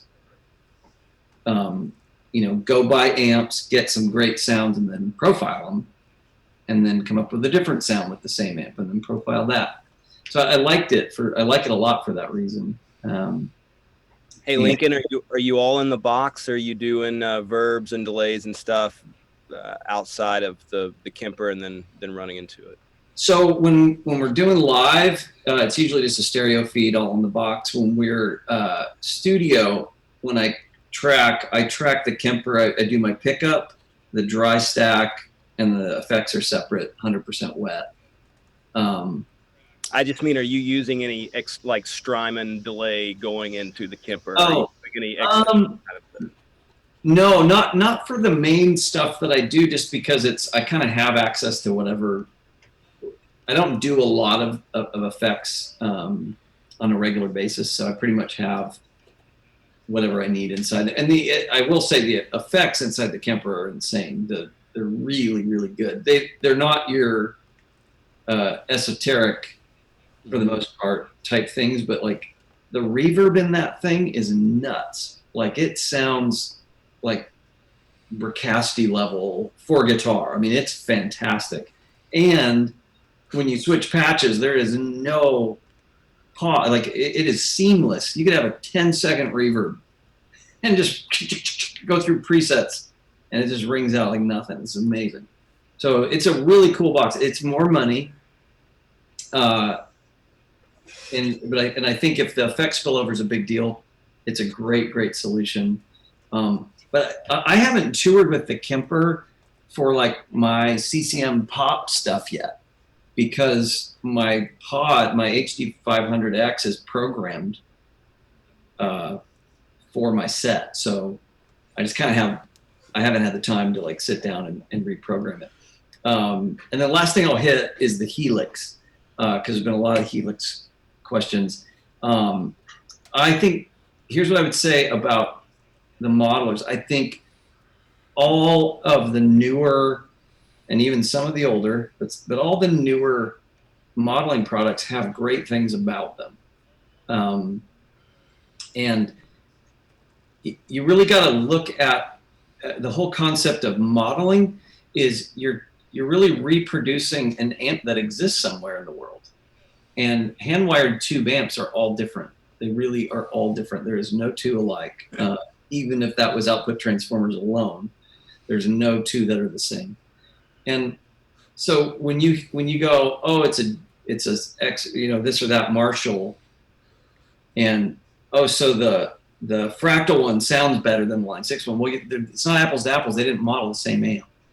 So you have to factor in that when you're listening to it. So you might go, well, the twin in this one's great and it's better than this one, but this one's Plexi's better than this one, or you know what I'm saying? They're all different. So the modeling technology is different, but to my ear, most of the modeling technology is really good. So it's more about what did they snapshot, and was it a good amp, or was it a crummy amp? And some of them that are modeled are not good amps. I mean, it says it's a Plexi, but it's not a good Plexi, or it's a reissue, or that it's a bad reissue, or I don't know. Some of them don't sound right, and some of them sound unbelievable. So yeah, you kind of want to hear the people who are working on them play. It's like, play something for me. Show me what you sound like, and then hear your thing. And I heard that the one I like from Line 6, the Variac one, with that particular cabinet, I heard maybe those were like a little juiced, like something. There was something extra going on. It wasn't a totally flat picture. And so the Helix thing, I never actually toured with the Helix. I never got it all the way across the finish line. There were two reasons for that. One was it is a very well built box. I mean, I think it's a tank. Weight was a problem for me. It was almost like too solid. So we have to have, every case has to be 50 pounds or under. So it's hard to get a Helix in a road case with anything else in it and make it the proper weight. Whereas the Kemper head that has a 600 watt power amp in it, so I can power a cabinet for stage volume to move my pants, weighs 14 pounds. Then the other issue is the factory. Yeah, there we go. The factory cabinet IRs, I'm not a fan of. And so I think I get concerned if anything about a box, if it dumps everything and I can't turn it back on, that I'd have to go and like reload IRs, like third party. So I've gotten the Helix to sound awesome, but it was with third party IRs only. Whose IRs were they? I think I had two that I liked, and I'd have to go check what they are, Doug. I don't totally remember, but one of them I think was a known hammer, and one of them was a Redwires, I think. There was it's the Tab Telefunken 57 off-axis greenback. I'm pretty simple. It's Plexis and greenbacks. It's like I love that. Hey, Lincoln, we've got a bunch of guys at church that are using the Kempers mostly, but some other modeling things. and they're taking these things home and they're spending hours and hours and hours trying to get it dialed in for Sunday. And then they bring it and they hook it up, you know, in the PA system in the room, and it sounds nothing like it did, you know, for their time investment at home. Do you have any tips or tricks for getting that sync between what it's going to sound like through a PA system, even if the PA is flat, you know, versus what they're preparing at their house for the weekend? Yes, Chris, that's a super great question. So what changed the game for me on that was, I would assume most people have some form of DAW at home, just, you know, Pro Tools or Logic or GarageBand or literally anything.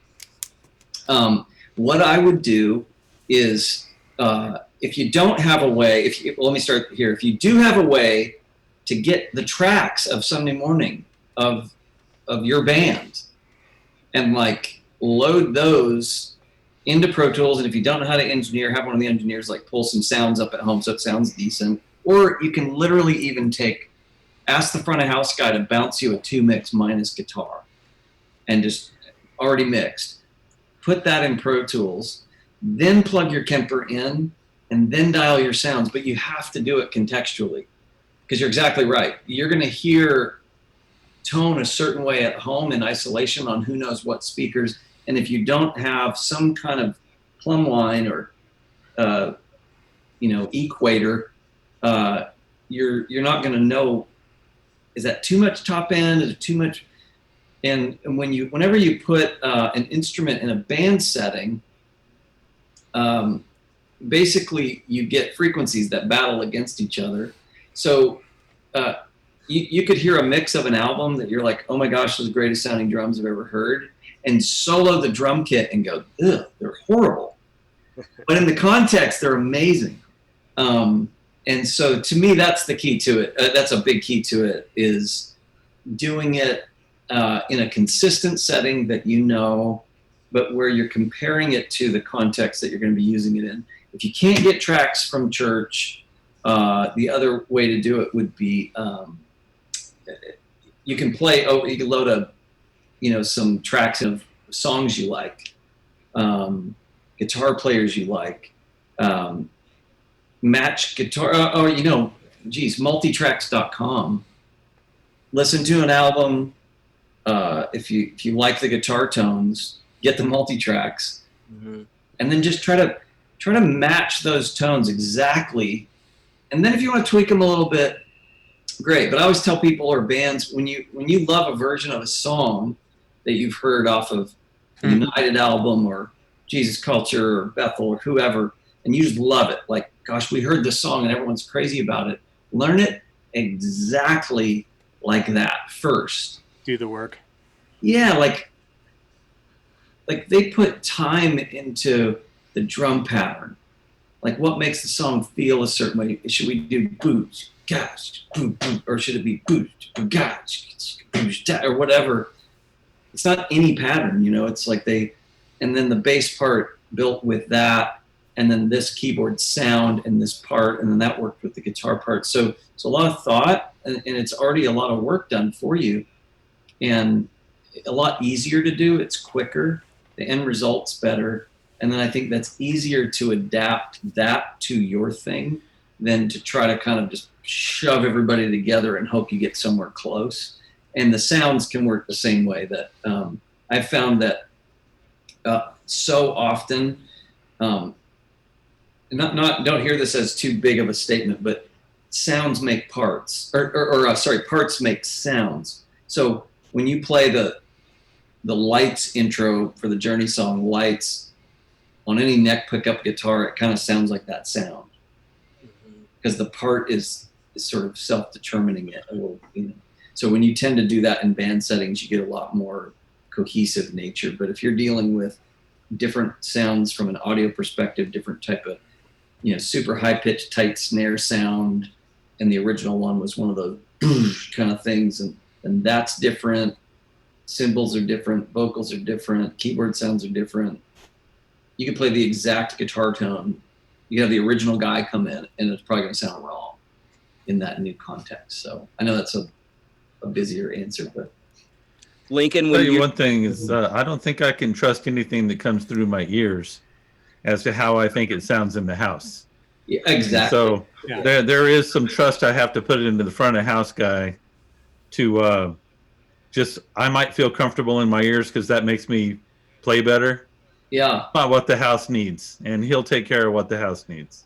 Yeah, and it's really true. That is an important relationship to have. It's a team effort. We always say that the last person to touch that fader before it hits people's ears is the front of house guy. That's got to be a team approach. But again, we have to give the front of house guy something to work with. Absolutely. If he pushes all the faders to zero and it's a mess, it's not his fault. That's on the band. If even with drummers, there's a thing Robert Scoble talks about called kit mix with drumming. It's the drummer should mix himself. That was one of the great things with Vinny is you could turn on Vinny's overheads and the drum balances were right. Yep. How crazy That's a is gift. That's a gift. And some drummers, you turn on the overheads and it sounds like they got new hi-hats for Christmas. It's just and just kills the whole drum sound. You can't fix it. There's hi-hat and the kick mic is hi-hat and it's a mess. And so if everybody's working together to give front of house what they need, it makes the job a lot easier. Agreed. Hey, maybe another thing to keep in mind too is Fletcher Munson. So your ears, for people that don't know, there's this thing called the Fletcher Munson curve, and your ears become less sensitive as the volume level drops. So when you're at home creating patches or sounds and you're doing it at low volumes, you tend to push the top end and push the bottom end up a lot. Absolutely. Yes. When you take that out live and you get Super. it at sound pressure level, there's this huge mid scoop and you disappear. It becomes transparent. You're exactly right. It's the loudness button on your stereo when you go. That's exactly, yeah. And So- unfortunately, that's a lot of presets on a lot of the patches because they sound good in your headphones when you're playing in the bedroom. It's crazy making to listen to presets sometimes because they all have that Right. spooky thing, and it's like, nah. Yeah, so get some volume when you're creating sounds. Well, guitar players out there, mid-range is your friend. Like, you need mid-range in your sound because whatever you have as mid-range when you're listening by yourself is going to drop when you play with a band. It's really, it just happens. You need to get used to that more. It's going to give you a more even spot to live in the mix. And that real low end, real top end thing, front of house guy can't turn you up loud enough. Yeah. Nope. And you mess with the bass player and you mess with the top end of the drum kit and the background vocal blends, and it's just it's terrible. How do you really Only there feel was a about that, guitar I Stan? could buy with a mid boost. I mean, that'd be a great idea. That is a great idea. Where can we It get is. that? Let's do that. I have $1 million idea. the mid boost, even with Steve Perry, man. Like my preset on that Marshall JMP1, all that changed from my rhythm patch, again, that was matched to a 68 plexi, was one notch up on the mid boost EQ and one notch up on the overall volume. Do you still have that preamp? I do. Do you still have its predecessor? It's funny. Was it last year? Is it 29? I think it was last year. I went down and actually played with Steve for a couple of days in LA just for fun. And when I was trying to figure out what I could bring down, I actually got that rig back out. I don't have the plexi, that same, it was actually a Metal Phase 69, but it had the lay down transformer. So, and it was awesome to pull that rig back up and the H&H and that preamp actually sounds great. It's what Billy Gibbons uses. But, back in the day it was new. So it was kind of like a little frowny. It was like a Marshall MIDI preamp, and apparently, they did actually sound good. I thought it was good at the time, but Your tones have always been great. Yep. thank you, Stan. And I remember what you used before that preamp quite clearly. And to pull a really great sound from that, clearly this is the factor in your heart and your head. And Oh, thank you. I remember that before that. Yeah. you made that thing sound amazing. You made it sound great. Oh, thanks, man. Was that the blender with the chicken wire? Yes. It was close. Sure. You guys are being very polite. That is very courteous of you not mentioning any brands. Stephen, you would concur? They're being bland polite. Stephen, I have to say the whole middle row is talking way too little. You guys are just like so polite. So, speaking of which, does anybody in the middle row there have a question? Well, Bruce isn't asking because we talk all the time, so I haven't heard from Wayne yet, though. I don't have any questions. I think you answered all of them. That's awesome. Wow. Yeah. I need you to talk to my sons. I don't have a question, but just an observation from the a theme that keeps coming up, whether it's your songwriting or your guitar tone. It all comes down to being genuine. And I love that. And I think that's really important for all of us to do, whether in all of our roles on this panel here, whatever you're doing, being genuine about it, people will gravitate to that. And I'm a firm believer in that. And that has come up multiple times today. And I just love that. And I think it's so important for myself to remind myself to be that way every day. That's good. That's a good thing. That's a good word, Stephen. And you are that way, Stephen. I love talking to you. And from the second we first met, and it's just been awesome. So appreciate you. And well, thank you. Your project is so cool because these artist models, they're different trajectories. Sometimes you're recreating a guitar that has existed, and we're going to go and we're going to spec it out, recreate it so that other people can go buy this. Your guitar there was an evolution to that, and it started from, unfortunately, your guitar is getting stolen, right? That was the beginning of this, right? So we were talking about that before you jumped on a little bit. So I love that too, that all of this project is very unique in that sense that it was ongoing. And actually that does bring me to a question when we were kind of talking about even just your setup stuff. Are you a tinkerer? Because I've been playing my whole life, and I have guitars that I love, and there will be nothing wrong with it. And I'll be bored on a Saturday morning and just start tinkering for fun, And yes. I wonder if you're like that, or if you set it and forget it. No, my nature is to tinker.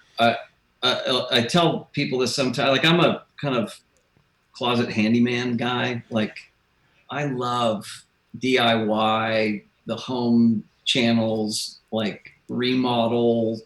Your planter beds. Oh yeah, I feel this. That's right. That's right. That's good. They came out really good. Yeah, they look good on your socials. So we recorded the building of those. Cool. One of my kids is going to edit it together as like a little DIY YouTube thing just for fun. That's good. No, but I like I like to tinker, but really my tinkering's driven by some need. So I'm an efficiency guy. I don't tinkering with purpose. It is. There you go. There you go. Hi, I'm Stephen Taylor.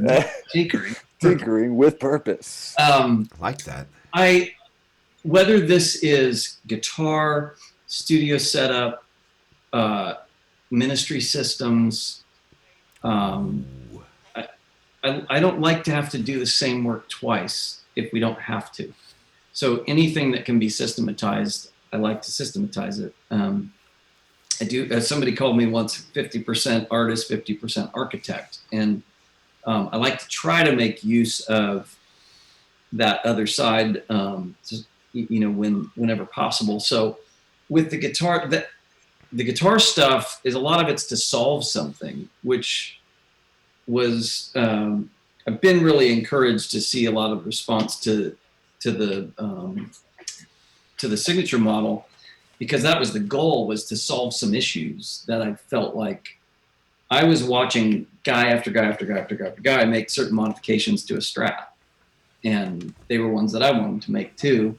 So not only did I want to make a guitar that I liked, I just wanted to be a part of creating a really great guitar, period. So, and that did come from the tinkering thing, which is I wonder if we could do this, or I wonder. So it's always some little, whether it's, I'm kind of a tech head, so it's whether it's a different way to, or mic something, or just a way to streamline it and make it more functional. And in fact, Stan and I were just talking about an idea before a little earlier, and maybe a new pedal idea, but just going something that would solve something for someone. Yeah. That idea. I really loved one of the first conversations we had. I loved that you made the point to say that you wanted to put your signature on the back plate, so that this is a tool that any artist in any genre and any walk of life, you want them to be able to take this tool and use it for themselves and for what they do. Mm-hmm. So you said, I want my name on the back plate so that if they don't want this guitar to say Lincoln Brewster on it, that's okay with me.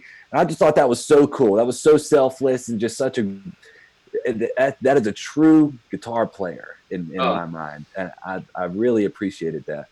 Oh, well, thanks, man. I really meant that. I'm not as much as, like, I think I would have felt more like that. Just a guitar is such a personal thing. And again, just like amps, they're all different. You grab the one that you go, this is it. And which is why I didn't send you guys this one back. Which one? Yeah. But I knew, I was like, this is it. One. And not every guitar's that way. And what's funny is the one that you go, this is it, somebody else might grab it and go, and there's a personal thing there. So I just wanted someone to, anybody, if they look down and just don't want to see my scribble on the back of it, just put another plate and call it good. And it's just a gold Stratocaster, but it works for you. It's your thing, and make it your own, and like mine, all mine have the tape. Yeah. Just because I want to switch the battery fast. And I never. That's custom shop tape, right? That's a special. It is. This is Dennis sent me a roll of it. Yeah. Kind. But I never run backplates on my guitars anyway. I didn't want to go as far as the EJ, just not have one. But no, we just literally, and it'll probably start peeling the lacquer off at some point, which to me is just all the better. It'll be for the Relic model. That's right. Totally. Build it yourself. There you go. Yeah. That's awesome. Sure. Hey, Lincoln. Doug, is it okay to ask an off-topic question of what we're on right now? I got to open the super chat. Hold on. That was a YouTube joke.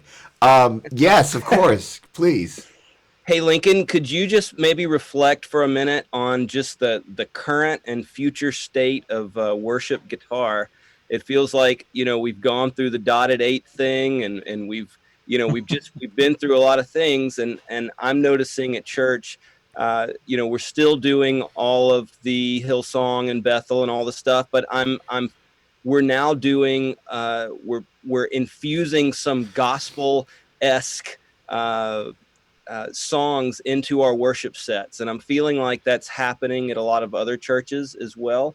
Yeah. But it's an interesting thing. You have a lot of volunteer musicians that maybe have now mastered or gotten the correct delay pedal for the dotted 8 sound, but now you want to bring in this whole other world, and a lot of guitar players are trying to adapt to that. Maybe just comment on trends that you're seeing, or even something that's inspiring you that you could forecast for worship guitar in the next few years. Yeah, I'll take my best crack at it. I certainly, we're seeing, I think, the band sound come back, which is awesome. I love that. I try to, I think I tend to look at life through a pretty optimistic lens and try to find it's fun, like I'm just try to, like, if it's working, it's fun. When do you remember when Young and Free came out with Alive? Of course. Well, I hadn't imagined myself on stage at church, not playing guitar on a song and carrying a mic around, and I think I eventually made up some wah part for it I don't know. But it was more just kind of having fun with it. What I did notice that I wasn't a fan of was this generation of young musicians that I think we are somewhat enabling to not have to learn how to play. And that, multi-tracks can be a great thing, but when you can go out and just hit play on Ableton, and it's like the whole band is on the track, and then it's kind of the people on the stage are a bit more ancillary except for whoever's singing. I don't know that that's a great message to send, because what happens when Ableton doesn't play and you don't have music anymore? It's like, oh, what are we doing? And so I like some of the new stuff that I'm hearing. Like the last United album, they definitely went more that direction, where it's sort of drums, bass, guitars, almost a little more 80s-ish, where it's just a fairly simple instrumentation. And I think at its core, gospel music is like that too. There's not a ton of support. The tricky thing with gospel music is it's really hard. So that would be across the board for anybody. I remember when Saddleback had all their different venues, they had a gospel venue, and that venue cost them more than any single venue they had, even the largest one, because they had to hire out all the players. Because to do gospel music correctly is serious business. I mean, it's like, so I don't know. I don't know how far we'll get on that edge of it. I do like things that feel multicultural, multi-ethnic. I think that's important. But I also think in every setting that we have, kind of going back to what I was talking about with songwriting, it ultimately has to work, and it has to be, there's so much that comes to mind on my efficiency side where I go, so do you remember like back in the day, the church choir, which they still have in places, but I remember when I first got in the ministry, I walked in and I'd gone to the church services and there was like 45 minutes of worship. And then the choir did a special once a week. And the special was 3-4 minutes long. So I get a job at the church. I leave Steve Perry's band. Everybody thinks I lost my mind. And I'm just watching, just kind of, it's all new. And I noticed that our 3-hour midweek rehearsals, we would spend 2.5 hours rehearsing the choir 3 or 4 minute number. And we'd spend the other 30 minutes rehearsing for what we had to do for 45 minutes once a week. And it never made sense to me. Like, why aren't we putting all the rehearsal time into that? Because that's the real thing. And you see, like, it's the choir director, then the assistant choir director, and then the assistant choir director, and then they've all got admins. And it's like this massive thing. And I'm going, net, is that a good use? Is that really? And for some places, yes. And other places, no. And so is the gospel thing, is that going to be for the people that go to church? Are they the ones going, please do this? Or is it just kind of the thing people feel like, well, I like this, so we're going to do this. But then it ends up costing more. It's more, I don't know. So I think all those things have to be looked at. And I'm a fan of doing whatever we need to do the best job that we can do, but not more. And so I think will we ever get to where it's super strongly gospel driven across the board in every setting? That would be I don't know. I would tend to think not, just because of for more pragmatic reasons. I think everybody can kind of figure out rock and roll at the end of the day. When the U2 thing and Tomlin and everybody just went, I think everybody was stoked. They're like, man, I can do Adam Clayton. All the bass players were like, yes, I can do Adam Clayton. If you got to do Abe Laboriel, watch out. That's a rough gig. It's really interesting. Just, I guess, another thought with multi-tracks. We're a multi-site church and lots of different teams and different things. But multi-tracks for us has actually been a standard bearer. So you take a musician that came and he's a volunteer and he comes on your worship team. He now is required to play right on the beat. and to make the changes right when it happens. And so it's actually been a really interesting teaching tool, because you take someone that's not a professional and you've now set, here's the standard, which is multi-tracks. And if you're not playing right on the beat and making the changes and playing the parts, it's really going to stick out. Yeah. Because you're also using the tracks, you know, in your mix. So it's been an interesting, great. you know, I hear both sides, but it's been an interesting. I think that's a great use. It gives you a bar to shoot for, A framework. Yeah, absolutely. And I think that's amazing. I think as long as people are doing that, and you know, and you're getting the youngers coming up and want to play in church, and it's like you got to play. You know, like you can't. You know, you will be in the mix. So you got to be able to. You got to be. But I've just seen a lot of settings where. And it's not always a bad thing. Sometimes it's churches grow fast or things are busy. You know, it's like, all right, get everybody on stage, and then just we got loops for that. Don't worry about it. Play. And I have a technology question, kind of in that same theme. If the purpose of being there is to connect people to the Word, you as a musician, you as a singer, do you think something like a track playing does as effective a job of that as a human being touching another human being? Depends if they're in tune. Let's say it's a good human being. Yeah. Auto-tune or no auto-tune? Yeah. I think it can. I think I would say for me it depends. I feel like, you know, Ableton's not going to take the place of a worship leader. And I think I've said this for years, that I believe that worship leading is far more of a leadership function than it is a music function. Come on. And so I think you have to be in touch with following the lead of the Holy Spirit, not being stuck to your script too hard, whilst honoring the time. I'm a huge fan of honoring the time. But I think what you do within that, there's some room to ebb and flow. And you know, we'll do 5 services a weekend at our largest campus, and it's funny. I'll have volunteers in the band come up and go, "It's crazy that every service is different. We do the same songs, but maybe it's the little things you might share in between or little moments."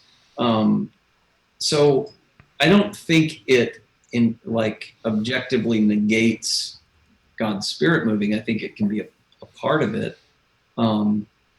but it doesn't replace human beings. It doesn't. You know, that we use Ableton stuff live. It's just due to sheer track count. I mean, with the sound of albums, you're not going to go replace that with 5 guys, replicate it with 5 guys. But I think take some degree of comfort in that. Well, we played the stuff. It's not like, you know, it is people playing it. It's real music, and just like you could hear a sermon live, and then you could watch that same sermon 10 years later, 50 years later, and still be rocked to the core by it. I think it's everything. It can be used the same way, music included. But I still go back to that, sitting at the back of the auditorium and looking and going, what works for the single mom whose life is in shambles when she walks in? Loops, no loops, gospel, 8th note, delay. Apple Watch. She just needs a moment. And you got to know your flock. You got to know what makes them tick, what seems to resonate. I don't do what I would like to do at church. Like, if it was just about me and my way, it would look and sound different. And it feels odd sometimes to have been a propagator of a sound that I probably would have done differently if I had it all up to me. But it's because I'm more committed to doing what works best, not just what I want. And so I think there's lots of ways to skin the cat. But at the end of the day, I think we have to figure out how to create moments the best that we can. Create that time where somebody can just get plowed by God in a way that they otherwise wouldn't have. Otherwise, why are you there? Yeah. Link, I'm going to stir up a little dust here. Oh, I'm just going to go there. So, I love systems. As creatives, quite often systems and creatives don't have a tendency to travel in the same body. Yeah. So, if you're comfortable answering this question, because I think the great thing about where we are as quote unquote the church right now is we've actually had the moment to kind of go, hey, we're doing something completely different than we've done.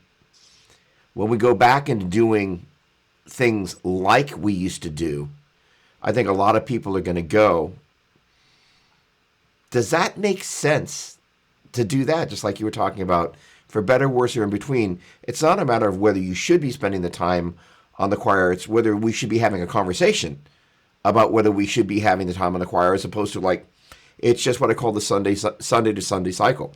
We just do it because we do it. We do it because they do it down the road, and they do it down the road because somebody else does it down the road who's a bigger church. And if you want to compete with the bigger church, you better doing what they're doing. Yeah. So if all the things that we do repetitively, head to toe, that you're kind of going, systems wise, that doesn't necessarily have a big return on investment. If you looked at kind of all the things that we're doing and just kind of went, okay, head to toe, what can go?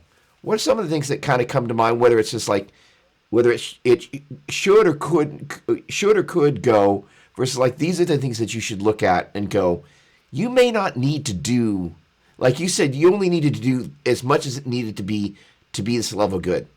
Yeah. And then there's all this other stuff. What's some of all the other stuff that you're looking at, just kind of going, you know what? That doesn't need to come back with us. You're killing me, Doppler. I can retract. I know what you're saying. Okay. Can I'll try to address it without, this feels more like we should be sitting around a fire out in someone's yard. This seems like the beginning of a 4-hour conversation, is what it feels like. First of all, I have no idea. I have a lot of thoughts on it. And I think you bring up a great point, Doug, about systems. I have personally, on the road, systematized myself into losing passion in seasons because it got so systematized. It was like autopilot. And when that happens, yeah, there's a big danger in whether it be loops or tracks or in-ear mixes or digital console presets or same, where you can almost do it in your sleep, it is a little weird. Like, yeah, I don't know. I mean, before any of that stuff existed, could you go play live with 4 people and go, and have a good night? Probably not. But when you can show up at church or for a concert and not fully show up and appear as if you really did, I don't know if that's a great thing. And then I think when it comes to, the stuff that comes to mind first is all of the bells and whistles and production and all that stuff. And I just don't know. I don't know.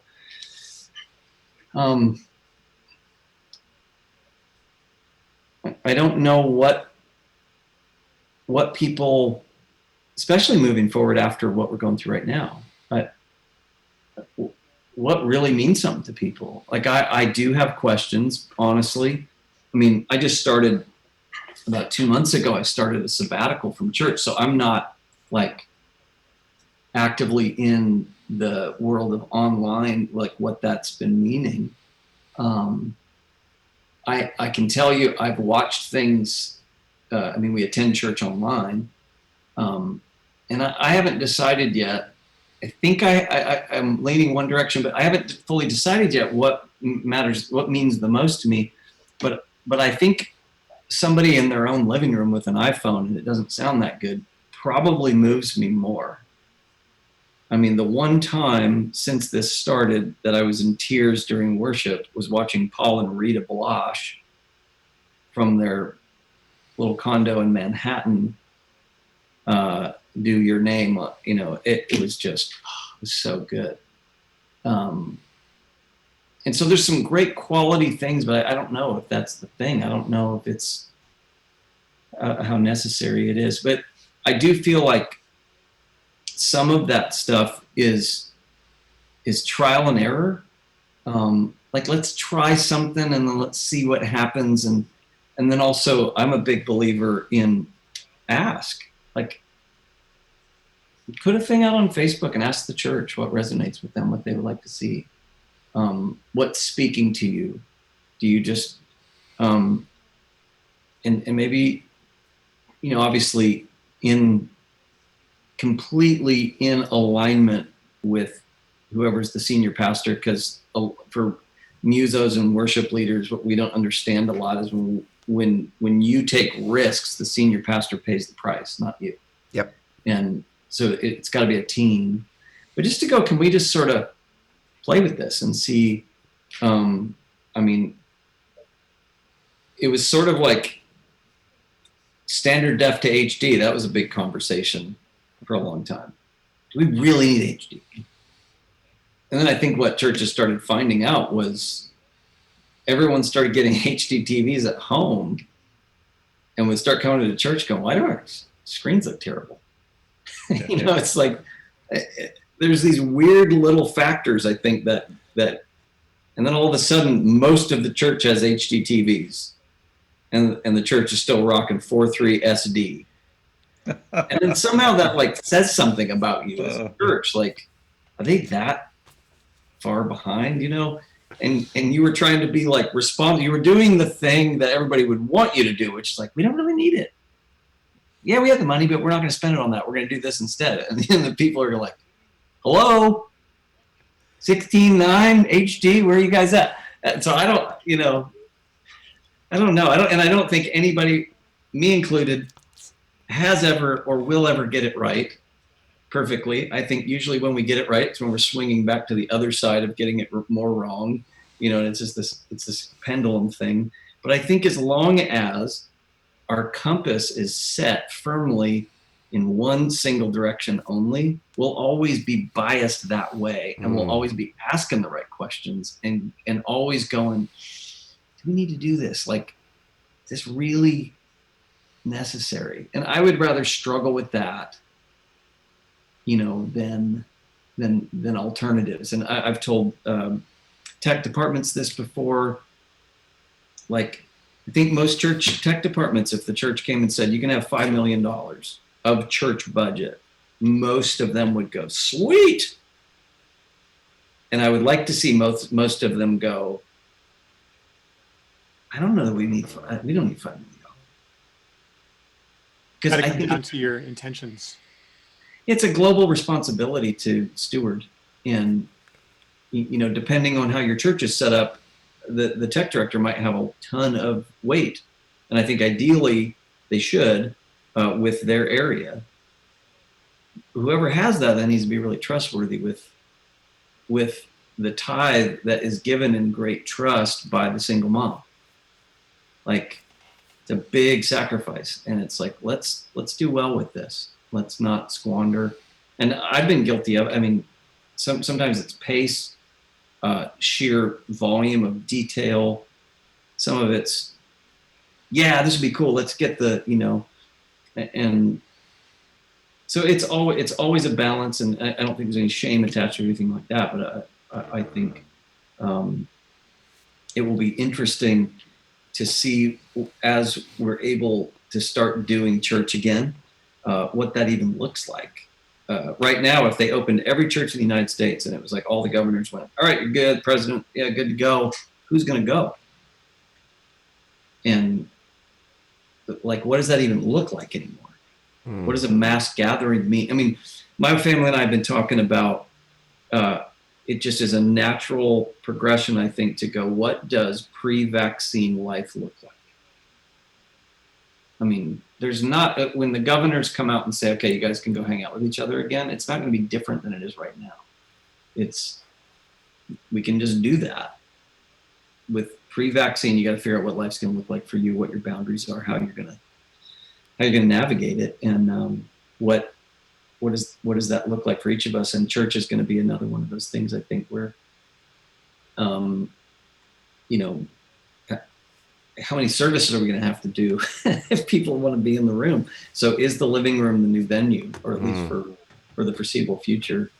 For some, yeah. Yeah. So, but I think the game that I'm in, I mean, what I'm committed to more than any single thing is constantly being biased to figuring that out in the most God-honoring way possible, and understanding that we'll get it wrong all the time, but we'll have the best shot if we get the right. You keep the main thing. What's the real goal? What are we really trying to do? Or does it still bother me when people don't come to Christ? Like, that needs to keep bothering me when they don't. And it's easy to systematize yourself into forgetting about that sometimes. And it's a fact of how we're wired as human beings. If we work at Baskin Robbins, we will lose our intense desire for ice cream. And so when you do ministry, that's just a thing you have to actively combat. And so.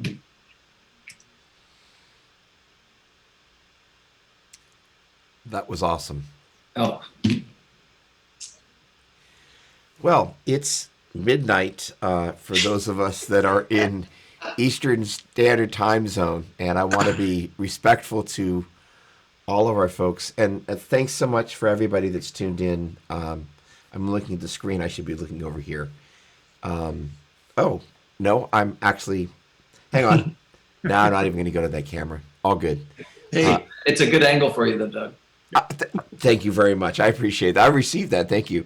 Lincoln, you know, one of the things that I love most about you, I'm going to take the mic here, and I'm going to throw some compliments your way. What I love is that you have the passion of a guitar player, but the pragmatic stance of a great leader, and that you take time.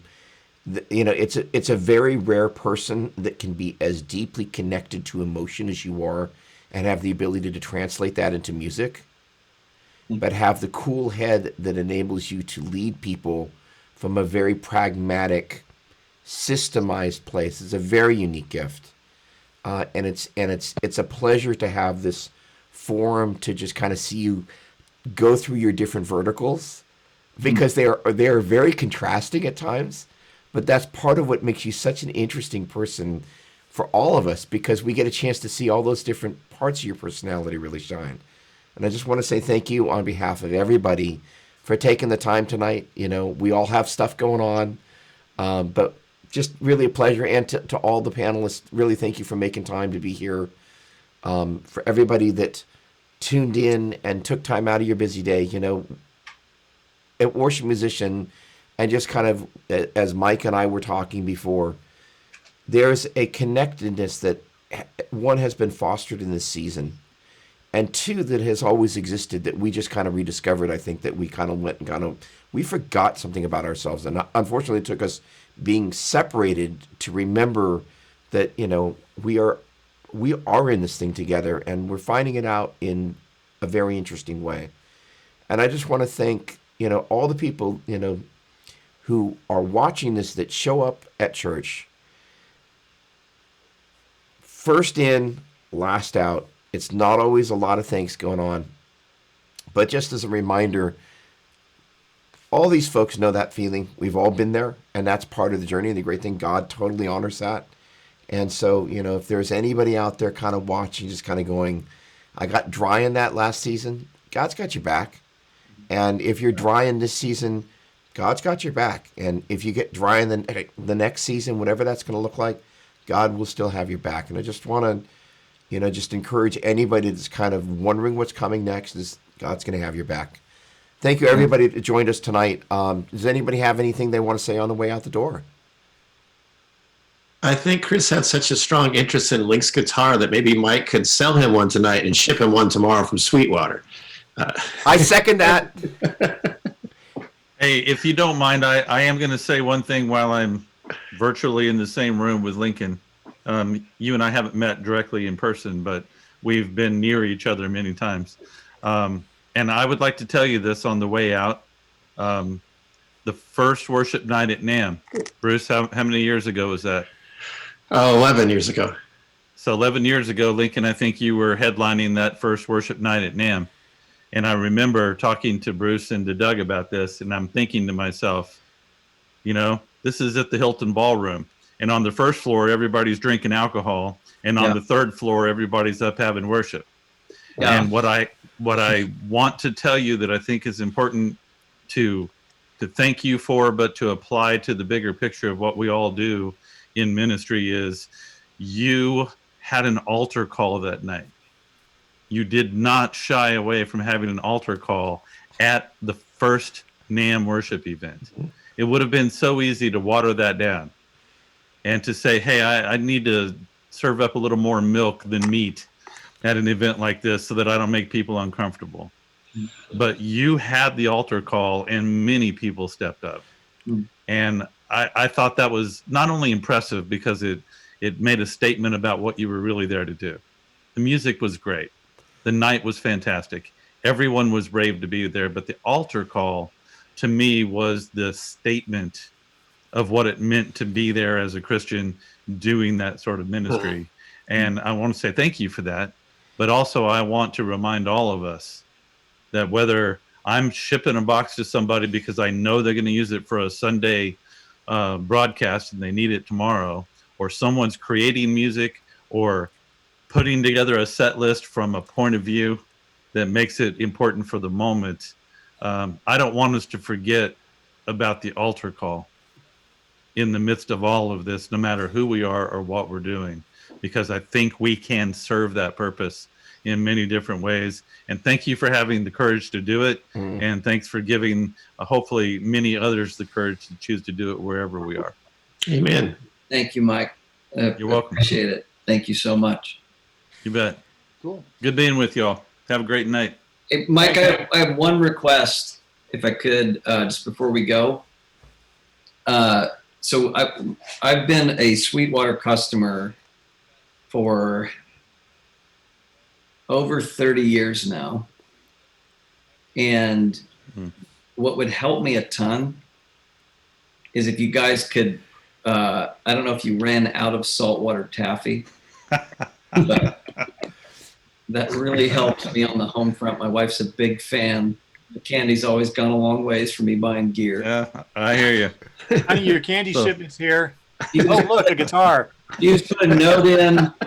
Last time I got I think some red and white mints, and the bit of honey was good. It was only one, but she's not a big fan of either, and so really that would help me. So is there a particular saltwater taffy that I should pay attention to? Laffy Taffy? But it is funny. It's one of the most genius things. When a Sweetwater box shows up on my house to this day, my wife will go, "Ooh, yeah, yeah." I buy gear. I love you. It's genius. Thank you. Appreciate it. Guys, in all seriousness, thank you so much for having me. Thanks for doing this, and I feel super honored and kind of goofy, but it's really nice just to hang out with all of you. I wish it was in the same room. And man, Stan and Steven, just to work with you guys, this whole thing is just, first Fender Stratocaster, I was 9 years old, I played, and this is just been a surreal, really cool thing. So thank you guys again. And Bruce and Doug, obviously, man, you guys have been friends for a very long time. Bruce is even longer. We've known each other for so long. And so I think it's always and obviously, think I've known Stan the longest probably. And meeting you guys, Chris and Wayne and Mike, getting to see you more here in over video. It just reminded, it's good just to look back at God's goodness, Amen. I think if we all just sometimes look back a little bit and just can go, wow, God, you've been really good. You've been really Sure. faithful. And I know in a time like this, it's easy to find stuff that's wrong. You don't have to look far. But I've heard it said that gratitude's the single healthiest human emotion possible. And so I'm trying each day just to identify, what am I thankful for? Everything's not perfect. Every solution I have for normal things isn't ideal. It's different than it was. But I'm thankful for a lot. And tonight it's for you guys. So thanks again for doing this. Tons of love. Appreciate everybody watching. Thank you guys so much. I'm just really overwhelmed and grateful. So, yes. Well said. God bless you guys. Good night. Night. Thank you all. Good job, Doug. Thanks, Doug. Thank you, Doug Doppler. Thank you, Doug. Thank you, Bruce. Way to go, Dougie. Good night, friends. Good night.